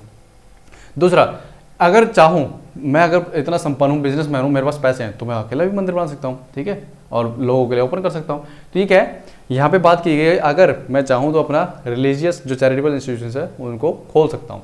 तो उसके बाद ये बोला गया कि जो अफेयर्स हैं, मान लीजिए अगर मैं मंदिर के अंदर कैसे उसको चलाऊँ, क्लियर, हम अपने रिलीजन के जो रिचुअल्स हैं उसके अकॉर्डिंग हम अपने धर्म जो मंदिर है, संस्था है, उसको कैसे चलाएं, वो भी हम अपना खुद डिसाइड कर सकते हैं, क्लियर। तो आप देखना तिरुपति मंदिर जो है, ठीक है, तिरुपति बालाजी मंदिर, या फिर जैसे आप जाएंगे आपका कटरा के अंदर वैष्णो माता का जो मंदिर है, यहाँ पे क्या होती है, संस्थाएं हैं उनको चलाने के लिए। तो वो क्या करती, कुछ टर्म्स अपने हिसाब से बनाते हैं कि आप ये काम नहीं करेंगे यहाँ पे, इस परिसर में ये नहीं करेंगे, ये मनाही है, ये डूज एंड डोंट्स करते हैं ना। तो वो क्या है, सारे जो मैटर्स है वो सब जो है ग्रुप लेवल पे हम डिसाइड कर सकते हैं। यहाँ पे कॉन्स्टिट्यूशन ने हमें फ्रीडम दी गई है। उसके बाद हम जो है मूवेबल एंड इमूवेबल प्रॉपर्टी को भी एक्वायर कर सकते हैं। मूवेबल क्या होता है, जो चलायमान हो, जैसे कि अब आपका let's say for example fridge, क्या वो मूवेबल है? हाँ, आज यहाँ पे रखा है, कल को उठा के किसी दूसरी प्रॉपर्टी में, लेकिन लैंड है, कैसी है, क्या आप लैंड को उठा के उधर से उधर ले जा सकते हो? नो। तो लैंड कैसी है, इमूवेबल प्रॉपर्टी है। आपका घर है, इमूवेबल प्रॉपर्टी है, यानी कि वो चलायमान नहीं है। घर है आपका, आपने बना दिया, बिल्डिंग है बना दी, वो वहीं रहेगी। ऐसा नहीं कि आप मुंबई गए और मुंबई से वापस आए तो आपने देखा मेरा घर तो कहीं और ही चला गया, ऐसा तो नहीं है ना। हाँ, मूवेबल जैसे आपकी गाड़ी होगी, फ्रिज होगी, लैपटॉप हो गया, मोबाइल फ़ोन हो गया, ये कैसे मूवेबल है। आज आप यहाँ हो तो मोबाइल ही आपके साथ साथ चला गया, तो ये क्या है, मूवेबल। आप कैसे कैसे इन प्रॉपर्टीज़ को एक्वायर करेंगे, ये भी आपकी आज़ादी है, क्लियर। बट शर्त है आपको कानून का ध्यान रखना है। उसके बाद आप अपने कानून के अकॉर्डिंग किसी भी प्रॉपर्टी को एक्वायर कर सकते हैं। ये जो 4 अधिकार आपको कॉन्स्टिट्यूशन के अंदर दिया गया है। अब यहाँ पे मैंने आपको ऑलरेडी बता दिया है, आर्टिकल 25 में हमने जो डिस्कस किया था ये सारा था इंडिविजुअल लेवल पे, क्लियर, कि मुझे प्रोफेस करने की, प्रोपागेट करने की, ये सारा जो है मुझे आर्टिकल 25 में एक इंडिविजुअल लेवल पे मुझे अधिकार मिला है। आर्टिकल 26 में मुझे ग्रुप के तौर पे, क्लियर, मान लीजिए जितने भी, मान लीजिए 100 लोग इकट्ठा हुए, 1000 लोग लगा लो, चलो 1000 लोग इकट्ठा हुए, और हम बोलते हैं कि यार हम ना इस रिलीजन में बिलीव करते हैं, ठीक है, हम सब एक ही रिलीजन को बिलीव करते हैं, तो चलो क्यों ना अपना जो एक इंस्टीट्यूशन बनाएं। इंस्टीट्यूशन जब मैं बोलता हूँ यानी कि मंदिर हो गया, मस्जिद हो गया, गुरुद्वारा हो गया, क्लियर, तो ये जो है हम इसको इंस्टीट्यूशन बोलते हैं, क्लियर। तो क्यों ना हम अपना एक मंदिर बनाएं, चलो हम सब राजी हो गए, तो पैसा चाहिए बनाने के लिए, तो हम क्या करते हैं, डोनेशंस लेते हैं। 1000 लोग हैं, हम सब क्या है 100 रुपये डालते हैं, ठीक है, मैं जस्ट एक एग्जाम्पल ले लें, ठीक है, हमने 100 रुपये डाले और जो पैसे इकट्ठे किए और बनाना छट गया। अब प्रॉपर्टी भी एक्वायर करनी है, वो भी कर लेते हैं हमने, और लोगों को इकट्ठा गया, ठीक है, ग्रुप लेवल पे हमें ये अधिकार मिला हुआ है कि आप ऐसा कर सकते हैं। ये नहीं कि आप अगर आप ऐसा करते हैं, किसी को चंदा देते हैं तो वो कानूनी जुर्म है, नो। हालांकि इनकम टैक्स के अंदर कई बार फॉर्म 80G जो है उसमें आपको छूट भी मिलती है अगर आप डोनेशन करते हैं या कुछ ऐसा करते हैं, ठीक है। हालांकि हमें इनकम टैक्स के बारे में इतना डिटेल में नहीं जानना यहाँ पे, जस्ट आपके इन्फॉर्मेशन के बताना था। तो आर्टिकल 25 हो गया, 26 हो गया। अब बात आती है आर्टिकल नंबर 27 की। देखिए आर्टिकल नंबर 27 जो है, 26 हो गया ना, ये भी इरेज कर देता हूँ। आर्टिकल 26, यहाँ पे अब आपको इंडिविजुअल लेवल पे अधिकार मिल गया, ग्रुप लेवल पे अधिकार मिल गया, लेकिन जैसे अभी मैंने आपको इनकम टैक्स की बात की थी, तो अगला आर्टिकल उसी से रिलेटेड है, freedom from taxation.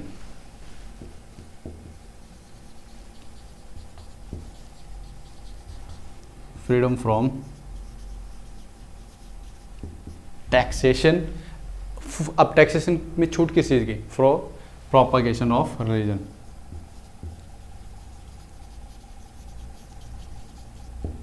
Propagation of religion. अगर आप अपने धर्म के प्रचार प्रसार में, ठीक है, पैसा खर्च कर रहे हैं तो आपके पास ये आज़ादी है, आप टैक्स के अंदर छूट भी पा सकते हैं।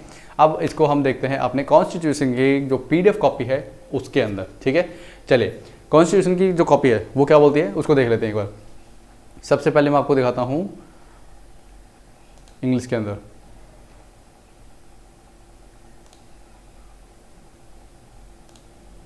ठीक है, खुल गया ना आपके सामने, वेरी गुड। देखिए, freedom as to payment of taxes for promotion of any particular reason. यहाँ पे क्या बोलते हैं, देखिए, no person shall be compelled to pay any taxes. किसी व्यक्ति को जोर जबरदस्ती नहीं किया जाएगा कि आपको टैक्स देना ही देना है। The proceeds of which are specially appropriated in payment of express for the promotion of maintenance of any particular religion और रिलीजियस डिनोमिनेशन। चलिए, इसमें कोई ज़्यादा वो इतना नहीं है। अभी देखिए, जो आर्टिकल नंबर 22 तक हमें समझने की रिक्वायरमेंट है। 22 के बाद जो आर्टिकल बचते हैं हमारे, ठीक है, उसमें हमें ज़्यादा इतना वो नहीं करना है, हमें सिर्फ समझना है क्या जो लाइनें हैं उसको एज इट इज़ आप समझ जाओगे, कोई ज़्यादा नहीं है। ये अब हिंदी में आपकी स्क्रीन पे आ गया है, 27 को देखना है ना हमें। चलिए, किसी विशिष्ट धर्म की अभिवृद्धि के लिए करों के संदाय के बारे में स्वतंत्रता। अब देखिए, हिंदी जो है ये जो है कानूनी भाषा है हिंदी में। अब जो कानूनी भाषा है वो अगर हमने लॉ पढ़ा ही नहीं है तो कैसे समझा सकते हैं, ठीक है।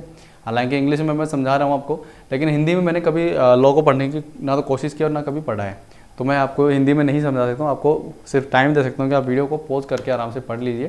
क्लियर। चलिए, हिंदी में आपने देख लिया आराम से इसको। अब मैं आपको समझाता हूँ इसमें क्या बोलना चाहता है। देखिए, freedom from taxation for propagation of religion, यहाँ पे जो है आपको इंडिविजुअल लेवल और ग्रुप लेवल पे दोनों पे बात की गई है। इसमें बोला गया कि अगर आप अपने धर्म को प्रचार प्रसार कर रहे हैं तो उसमें कुछ खर्चा भी होगा, तो उस पर जो है आपको टैक्स नहीं लगेगा। क्लियर। अगर आप प्रचार प्रसार कर रहे हैं तो गवर्नमेंट आपसे टैक्स नहीं लेगी और ना ही कंपेल करेगी, ना कि मजबूर भी नहीं करेगी। यहाँ पे आपको पूरी आज़ादी है, आप प्रचार प्रसार करिए, लेकिन आप, मैंने आपको क्या बताया था आर्टिकल नंबर 25 में के अंदर ही, कन्वर्ट नहीं कर सकते फोर्सबली। क्लियर। आप प्रचार प्रसार कीजिए, रैलियाँ निकालिए अपने धर्म की, ठीक है। जैसे होता है ना कि हमारे हिंदू धर्म में आंध्र प्रदेश के अंदर जगन्नाथपुरी में, आंध्र प्रदेश में, उड़ीसा के अंदर जगन्नाथपुरी जी की रथ यात्रा निकलती है काफ़ी सम्मानपूर्वक। तो ये क्या होता है, हमें पूरी आज़ादी है, क्योंकि उस टाइम क्या होता है कि वो हमारे रिचुअल्स हैं, हम उसको फॉलो कर सकते हैं। ऐसे ही जैसे मक्का मदीना में जाते हैं, ठीक है, हमारे मुस्लिम भाई बहन जो है वो मक्का मदीना के अंदर हज की यात्रा करते हैं, तो उनको भी पूरे इंडिपेंडेंस है, आज़ादी है, कर सकते हैं वो, क्योंकि कॉन्स्टिट्यूशन में हमें बोला गया है। अब देखिए, यहाँ पे क्या है, जो टैक्सेशन है, गवर्नमेंट ऐसा नहीं है कि जो पब्लिक मनी है उसके खर्च करके किसी पर्टिकुलर रिलीजन को प्रमोशन करे। गवर्नमेंट जो स्टेट नहीं कर सकता ऐसा, याद रखना है आपको। ये जो है हम कर सकते हैं as a citizen, but state नहीं कर सकता। स्टेट यानी कि गवर्नमेंट होगी, स्टेट की जो गवर्नमेंट के जितने भी पार्ट्स हैं वो सारे, तो वो ऐसा नहीं कर सकते हैं कि मान लो गवर्नमेंट ने हम लोगों से टैक्स इकट्ठा किया, जैसे GST से या इनकम टैक्स से जो पैसा उसके बाद जाता है गवर्नमेंट के पास, तो गवर्नमेंट वो जो पैसा है उसको बोलते हैं पब्लिक मनी। उस पैसे को वो किसी पर्टिकुलर रिलीजन को प्रमोशन करने के लिए खर्च नहीं करेगी। अगर ऐसा करती है तो उसके लिए सभी रिलीजन्स को करना पड़ेगा, ठीक है। यानी कि गवर्नमेंट की नज़रों में सभी धर्म बराबर होने चाहिए। ऐसा नहीं कि आपने मान लो क्रिश्चियन धर्म को प्रमोट करने के लिए उसको हेल्प की, मॉनेटरी हेल्प दी, तो आप ऐसा नहीं है, आप फिर हिंदू रिलीजन, ठीक है, मुस्लिम और जितने भी आपके माइनॉरिटी रिलीजन है, आप सबको जो है प्रमोट करेंगे। क्लियर। अब यहाँ पे बात आती है कि नो टैक्स। यहाँ पे बात हुई टैक्स नहीं लगा सकते, लेकिन फीस तो लगा सकते हैं। फीस यू कैन ले बाई, आप फीस ले सकते हैं। अब ये बात आती है कि फीस कौन सी। बट देखो, आप जब कभी जाते हैं कटरा के अंदर श्री माता वैष्णो देवी श्राइन बोर्ड के अंदर, जो काफ़ी बड़ा अच्छा भवन बना हुआ माता जी का, अच्छा, अगर आप वहाँ जाते हैं माता वैष्णो देवी मंदिर में, या फिर आप जैसे आंध्र प्रदेश में जाते हैं उसके बाद, या फिर आप जगन्नाथ मंदिर जी में जाते हैं, तो वहाँ पे क्या होता है, या अमरनाथ की यात्रा पर जाते हैं, तो वहाँ पे सिक्योरिटी होती है। एक तो डिफेंस के फोर्सेस होते हैं, पैरामिलिट्री के जो हमारे सोल्जर्स होते हैं वो तैनात किए जाते हैं। दूसरा, जगह जगह पे आपको खाने पीने की चीज़ें मिलती हैं।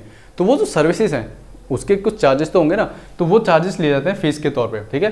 वो हमारे कॉन्स्टिट्यूशन में अलाउड है। आप ये नहीं कह सकते कि यार आपने तो बोला कि नो टैक्स अलाउड ही नहीं है, तो लेकिन आप तो यहाँ तो पैसों में ले रहे हैं हर चीज़ को, क्लियर। आप जैसे वैष्णो देवी जाते हैं तो हेलीकॉप्टर से भी जाते हैं, तो अब उसमें क्या आपको पैसे तो देने पड़ेंगे, फीस तो लगेगी, क्लियर। आप कंबल यूज़ करते हैं वहाँ पे, क्लियर, तो वो भी आपको क्या है फीस पे करनी पड़ेगी। तो फीस दे सकते हैं आप, वो अलाउड है, लेकिन टैक्स नहीं, ठीक है। ये हमारा हो जाता है यहाँ पे आर्टिकल नंबर 27। और आपको याद रखना ये स्टेट जो है नहीं कर सकता, स्टेट जो है पब्लिक मनी को खर्च नहीं कर सकता किसी रिलीजन को प्रमोट करने के लिए, आपको ये याद रखना है, ठीक है।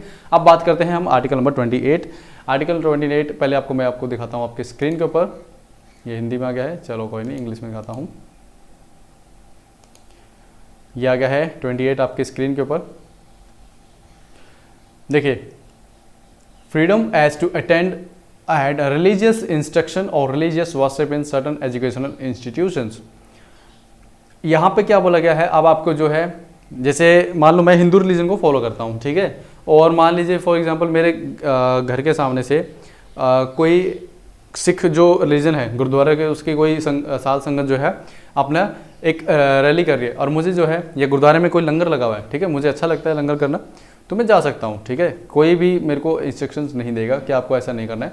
तो यहाँ पे लिखा हुआ है clause 1, no religious instruction shall be provided in any education institution wholly maintained out of the state funds. यानी कि जो पैसा सरकार अगर देती है, ठीक है, तो आप जो है उसको एज इट इज़ खर्च नहीं कर सकते किसके ऊपर, रिलीजियस प्रोपगेशन के लिए। अभी मैं इसको समझाता हूँ आपको, आप एक बार इसको आराम से पढ़ लीजिए। चलिए एक बार इसको मैं आपको हिंदी में और दिखा देता हूँ। चलिए ये देख लीजिए आराम से।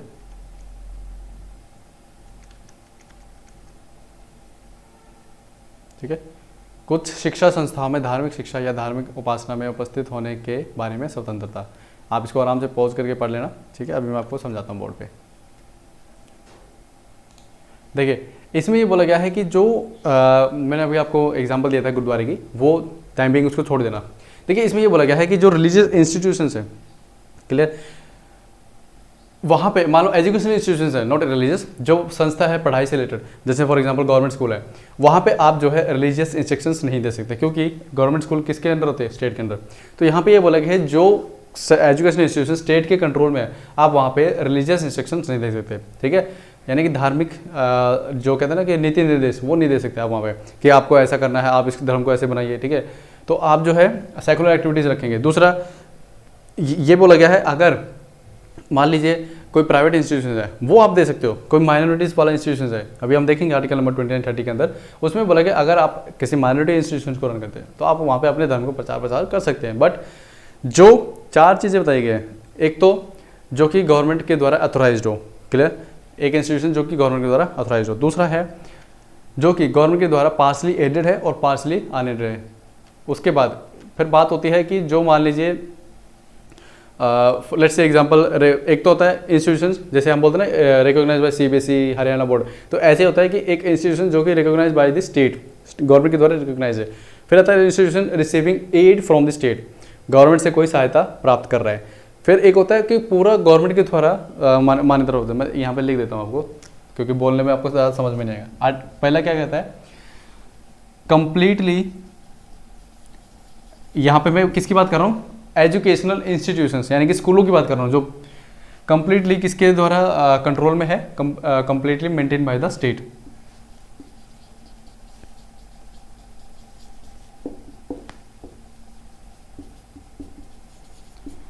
क्लियर। दूसरा आता है एडमिनिस्ट्रेशन, तो स्टेट कर रहा है आपका, यानी चला तो स्टेट ही रहा है, but establish under trust. Government उसका एडमिनिस्ट्रेशन कर रही है, चला रही है, उसका मेंटेनेंस सब कुछ देख रही है, लेकिन स्टैब्लिश वो एज ए ट्रस्ट के तौर पे किया गया है, ठीक है। फिर थर्ड आता है आपका कंप्लीट, जो कि पार्शली एडेड होते हैं, जैसे इंस्टीट्यूशंस पार्शली एडेड,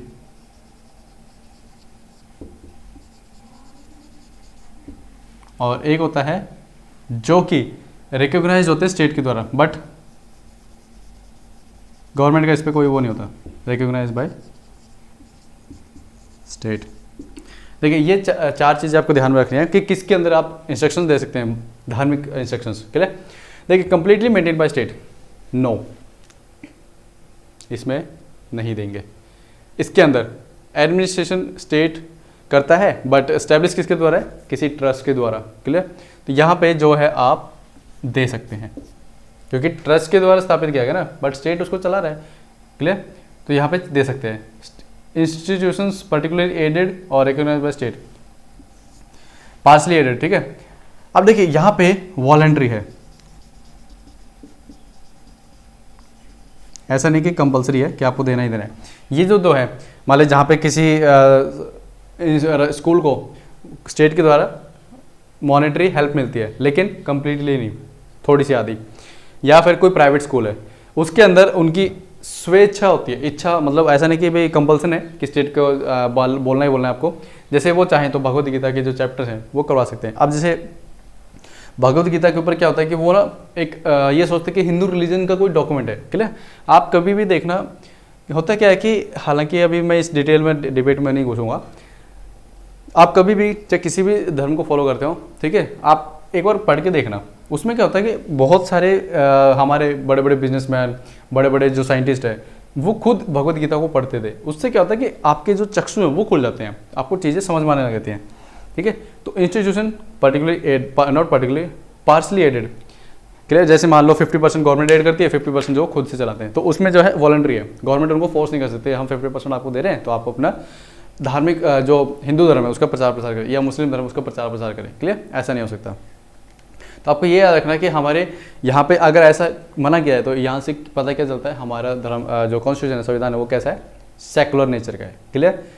अब उसके बाद में अब आता है हमारा next category of rights, that is cultural and educational rights. चलिए अभी मैं आपको यहाँ पे दे देता हूँ 1 मिनट का ब्रेक क्योंकि आप थक गए होंगे। ठीक है। ताकि मैं आपको बोर्ड पे यहाँ पे लिख दूँ। चलिए सो अब बात करते हैं हम आर्टिकल 29 जो कि हमारा 5th कैटेगरी है कल्चरल एंड एजुकेशनल राइट्स के अंदर। ठीक है। तो आर्टिकल 29 जो है protection of interest of minorities, इसकी बात करता है। देखिए माइनॉरिटीज जो है बेसिकली यहाँ पे दो तरीके की माइनॉरिटीज डिस्कस करते हैं हम। एक तो लिंग्विस्टिक यानी कि लैंग्वेज के बिहाफ पे, और एक होता है रिलीजन के बिहाफ पे। एक होता है लिंग्विस्टिक और एक होता है रिलीजियस यानी रिलीजन के, धर्म के आधार पे, और एक भाषा के आधार पे। अब देखिए हालांकि ये जो टर्म है minority not explained in our constitution, याद रखना आप, हमारे संविधान में कहीं पे भी इसको एक्सप्लेन नहीं किया कि माइनॉरिटी किसको बोलेगा आप। ठीक है। तो अब देखिए यहाँ पे होता क्या है कि एक मत हुआ था तो उसमें बोला कि माइनॉरिटीज जैसे मान लो कोई टेरिटरी है, ठीक है, जैसे ये कोई एक टेरिटरी है और इस टेरिटरी के अंदर 4-5 तरीके के लोग रहते हैं। ठीक है। ये जो है ये एक क्या है, मतलब मोर देन 50% से ज़्यादा मान लो एक रिलीजन को फॉलो करते हैं लोग। क्लियर। और यहाँ पे मान लो 2-3 और छोटे छोटे धर्म के लोग हैं, जैसे यहाँ पे ये मैं बोलता हूँ ये कंप्लीट 1, ये 2, ये 3 और ये 4। जो 2, 3, 4 है ये आपको पता है लेस देन 50% से कम है, यानी 50% से इनकी जो जनसंख्या है कम है यहाँ पे, तो ये क्या बोलेंगे हम इनको, माइनॉरिटीज़ में, यानी कि ये बहुमत में नहीं है, माइनॉरिटी, अल्पसंख्या में है, कम है ये। तो यहाँ पे बात होती है कि दो तरीके से, एक तो होती है लैंग्वेज, भाषा के आधार पे। मान लीजिए इस रीजन के अंदर हिंदी बोलने वाले ज़्यादा है लेकिन बंगाली उर्दू बोलने वाले कम है, तो जो बंगाली उर्दू बोलने वाले उसको हम बोलेंगे ये क्या है, लिंग्विस्टिक माइनॉरिटीज़ है, नॉट रिलीजियस माइनॉरिटी, लिंग्विस्टिक। ठीक है। दूसरा आता है रिलीजन की बात पे।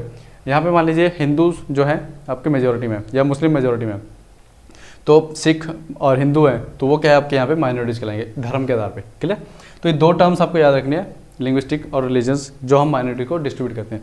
अब बात आती है कि यहाँ पे जो आर्टिकल नंबर 29 है इसके अंदर बेसिकली ये बोला गया है कि any section of the citizens.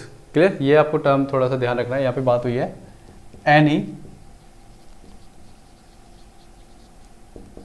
Section of citizen. Clear. आगे मैं बताऊंगा कि जो सुप्रीम कोर्ट है उसने क्या बोला इस पार्ट पे। एनी सेक्शन ऑफ सिटीजन, किसी भी पार्ट के अंदर, भारत के किसी भी हिस्से में अगर वो रह रहे हैं, ठीक है, अगर उनकी अलग से खुद की भाषा है, स्क्रिप्ट है या कल्चर है खुद का, तो वो उसको सेव कर सकते हैं, संरक्षण कर सकते हैं। क्लियर। कंजर्व कर सकते हैं, ये उनको पूरा अधिकार है। और वो चाहें तो ऐसा नहीं कि जैसे मान लीजिए कोई एजुकेशन इंस्टीट्यूशन जो कि गवर्नमेंट के द्वारा मान्यता प्राप्त है या गवर्नमेंट से एड प्राप्त करता है, तो उसमें किसी भी सिटीजन को आप एडमिशन देने से मना नहीं कर सकते। क्लियर? क्या कोई भी एजुकेशनल इंस्टीट्यूशन, ठीक है, चाहे वो माइनॉरिटीज़ का हो और चाहे मेजॉरिटी का हो, क्लियर, अगर वो स्टेट से रिकॉग्नाइज्ड हो या स्टेट ही खुद चलाता हो, ठीक है, या तो स्टेट खुद चलाता हो या स्टेट से रिकॉग्नाइज्ड हो या फिर एडेड हो, स्टेट से सहायता प्राप्त करता हो, ऐसे जो इंस्टीट्यूशंस, ठीक है, संस्था, स्कूल बोल लो, ठीक है, थोड़े टाइमिंग के लिए मैं स्कूल बोलता हूँ, कोई ऐसा स्कूल जो गवर्नमेंट चलाती है खुद या फिर गवर्नमेंट से सहायता प्राप्त करता हो, उसमें किसी भी सिटीजन को आप एडमिशन देने से मना नहीं कर सकते हैं। किस बिहार पे? रिलीजन के आधार पे कि भाई आपका धर्म अलग है इसलिए हम आपको नहीं दे रहे। दूसरा, कास्ट के आधार पे और लैंग्वेज, भाषा के आधार पे। इन 3-4 चीज़ों पे आप मना नहीं कर सकते हैं, रिलीजन, रेस, कास्ट और लैंग्वेज। तो यहाँ पे रेस को और लिख लीजिए आप, ठीक है, रेस, रिलीजन, कास्ट और लैंग्वेज, इन चीज़ों पे आप मना नहीं करेंगे। अब यहाँ पे बात आती है कि मैंने बात की है क्या, ये फर्स्ट जो प्रोविज़न था अभी मैंने आपको बताया कि जो लिंग्विस्टिक माइनॉरिटीज़ है, ठीक है, ये बात करते हैं हम किसके? ग्रुप की, कि जो व्यक्ति मान लो उसकी खुद की कोई अपना कल्चर है, ट्रेडिशन है, उसको कंजर्व कर सकते। ये मैंने जो बात की ये है ग्रुप की। यहाँ पे जो बात की है कि एडमिशन देने से मना नहीं किया जाता, ये आती है इंडिविजुअल लेवल पे। क्लियर? तो ये सारी बात क्या है आपकी माइनॉरिटीज़ की। अब बात आती है कि सुप्रीम कोर्ट ने ये बोला कि जो आर्टिकल 29 बोलता है, ये जरूरी नहीं है कि सिर्फ और सिर्फ जो माइनॉरिटीज़ है, रिलीजन और लिंग्विस्टिक माइनॉरिटी, उन पे लागू होगा, नहीं। यहाँ पे बात होती है क्योंकि कॉन्स्टिट्यूशन में यूज हुआ है word any section of citizen, तो इट मीन्स ये माइनॉरिटी के साथ साथ मेजॉरिटी पे भी लागू होगा। क्लियर? क्लियर? तो यानी कि माइनॉरिटीज़ को पूरा पूरा अधिकार होगा कि वो अपनी लैंग्वेज, कल्चर और जो ट्रेडिशन है उनको कंजर्व करें, और जो मेजॉरिटी है, जो यानी कि बहुल्य हैं, ठीक है, हालांकि हो सकता है हिंदी में मैं बोलने में थोड़ी बहुत गलती कर जाऊँ, कोई बात नहीं, उसको आप देख लेना।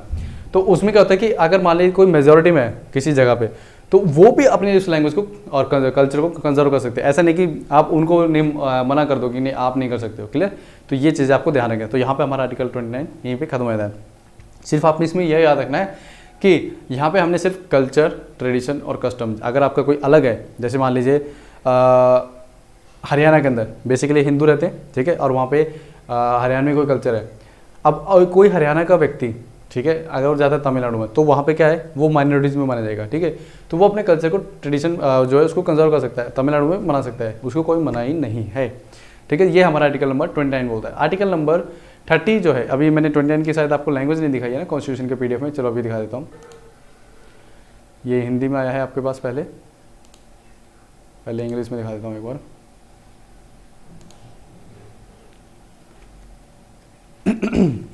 देखिए, cultural and educational rights, category number 5, protection of interest of minorities.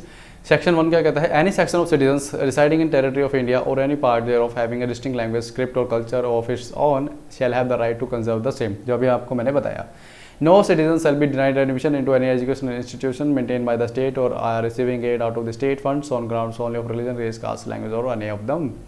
यानी कि मैंने आपको बताया था ना कि किसी भी नागरिक को आप मना नहीं कर सकते अगर वो जो स्कूल है अगर गवर्नमेंट खुद चलाती है या फिर वो गवर्नमेंट से सहायता प्राप्त करता हो। ठीक है, तो उसमें आप उसको एडमिशन देने से मना नहीं कर सकते। किस किस ग्राउंड के ऊपर?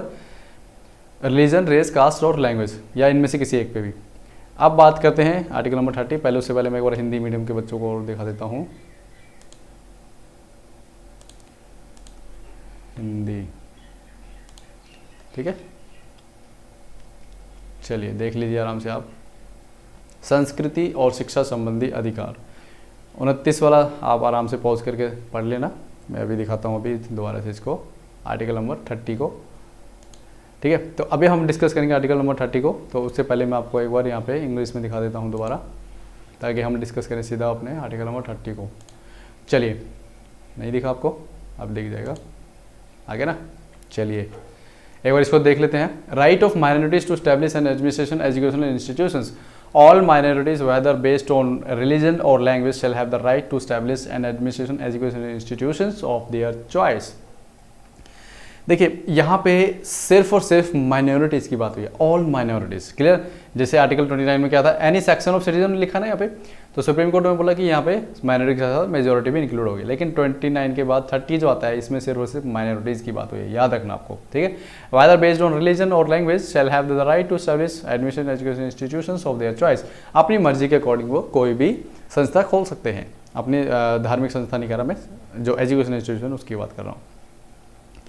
1A ये इंक्लूड किया है क्या, in making any law providing for the compulsory acquisition of any property of an education institutions established and administration by minority refer to in clause 1, the state shall ensure that the amount fixed by or determined under such law for the acquisition of such property is such as would not restrict or abrogate the right guaranteed under that clause. Clear. चलिए पहले इतने को ही discuss कर लेते हैं कि ये basically बताना क्या चाह रहे हैं। देखिए आर्टिकल 30 जो है, अरे रेज ही नहीं किया मैंने बोर्ड को, चलो कोई नहीं, अब कर लेते हैं।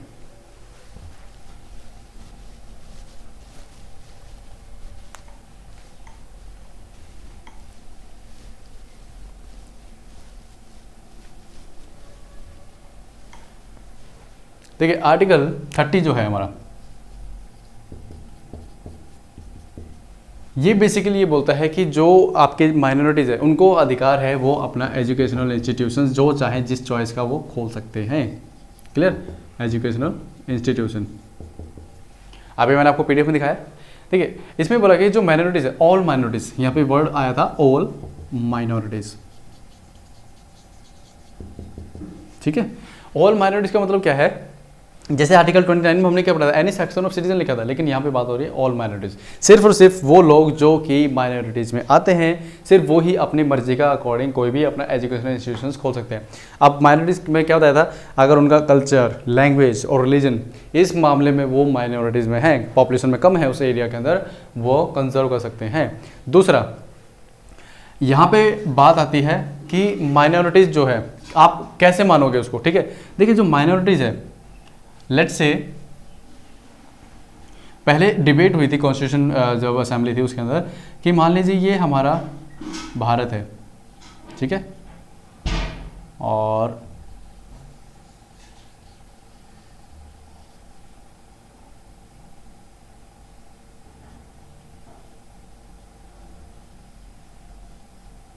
जस्ट मैं एक रफली बना रहा हूँ ताकि आपको समझ आ जाए। जैसे मान लीजिए ये हमारा क्या है, इंडिया है। अब इसके अंदर ये है वेस्ट बंगाल का एरिया, ठीक है, ये है पंजाब का एरिया, ये है राजस्थान का एरिया।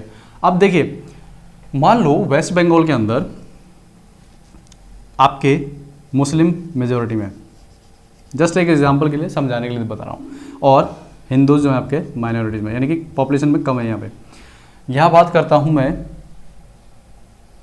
हिंदू ज़्यादा है और मुस्लिम कम है। और ऑल ओवर इंडिया में देखूं तो हिंदू मेजॉरिटी में है और आपके मुस्लिम जो है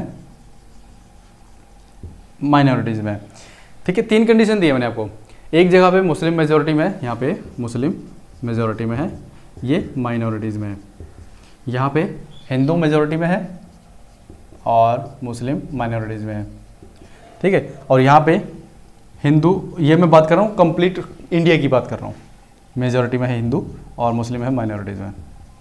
ये 3 कंडीशन है, वेस्ट बंगाल, राजस्थान और कंप्लीट इंडिया।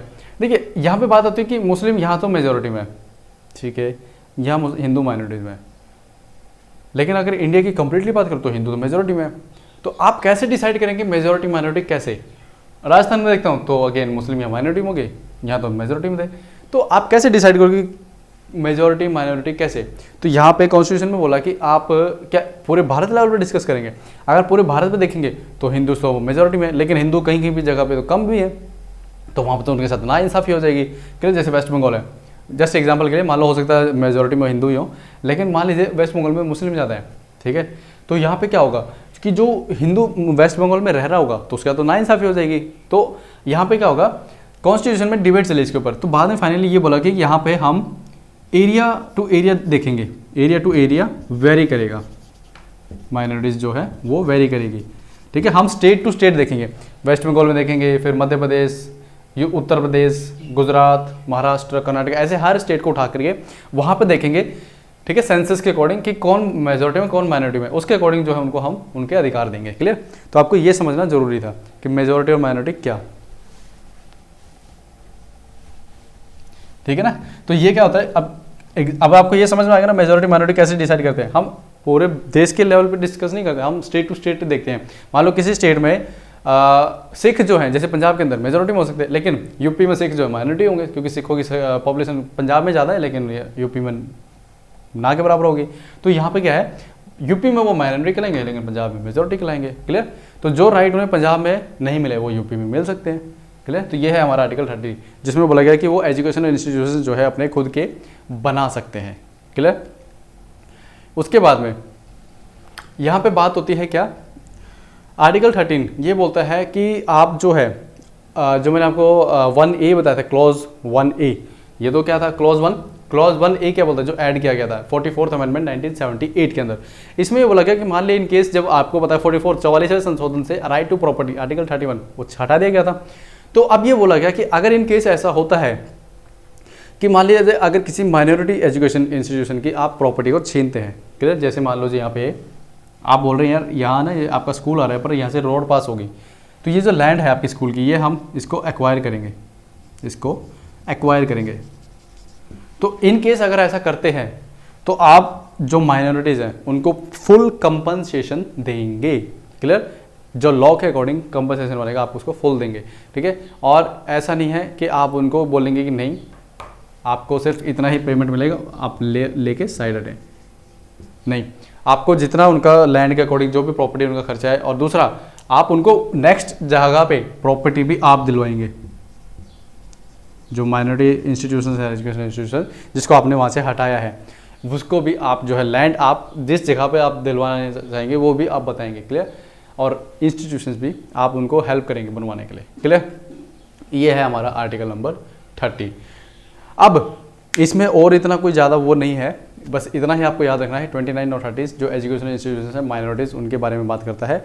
29 में जो है ओनली माइनॉरिटीज़ की बात नहीं होती, उसमें मेजॉरिटी जो है लोग उनकी बात होती है। लेकिन 30 जो है स्पेशली किससे डील करता है, ओनली माइनॉरिटीज़ से। ठीक है? सो आर्टिकल 31 ऑलरेडी क्या था, राइट टू प्रॉपर्टी हमारा डिलीट हो चुका है। चलिए एक बार मैं आपको जो ये हिंदी मीडियम के बच्चे इनको दिखा देता हूँ एक बार अच्छे से। चलिए एक बार ये इंग्लिश में देख लेते हैं एक बार। देखिए 1A कर लिया था हमने। सेकंड क्लॉज क्या कह रहा था, state shall not in granting aid to education institutions discriminate against any educational institution on the ground that it is under the management of minority whether based on religion और language. देखिए आप religion और language के ऊपर आप ये नहीं बोलेंगे कि ये तो माइनॉरिटी के अंदर है तो हम इसमें जो है इनको एड ही नहीं देंगे। ठीक है? इन केस अगर उनको हेल्प है तो आप उनकी हेल्प करेंगे। 31 compulsory acquisition of property omitted by the constitution 44th amendment act 1978। तो आर्टिकल 31 जो वो हटा दिया गया है। ठीक है? हिंदी वाले बच्चों को और दिखा देता हूँ हिंदी की कॉपी। चलिए ये आ गया है हिंदी।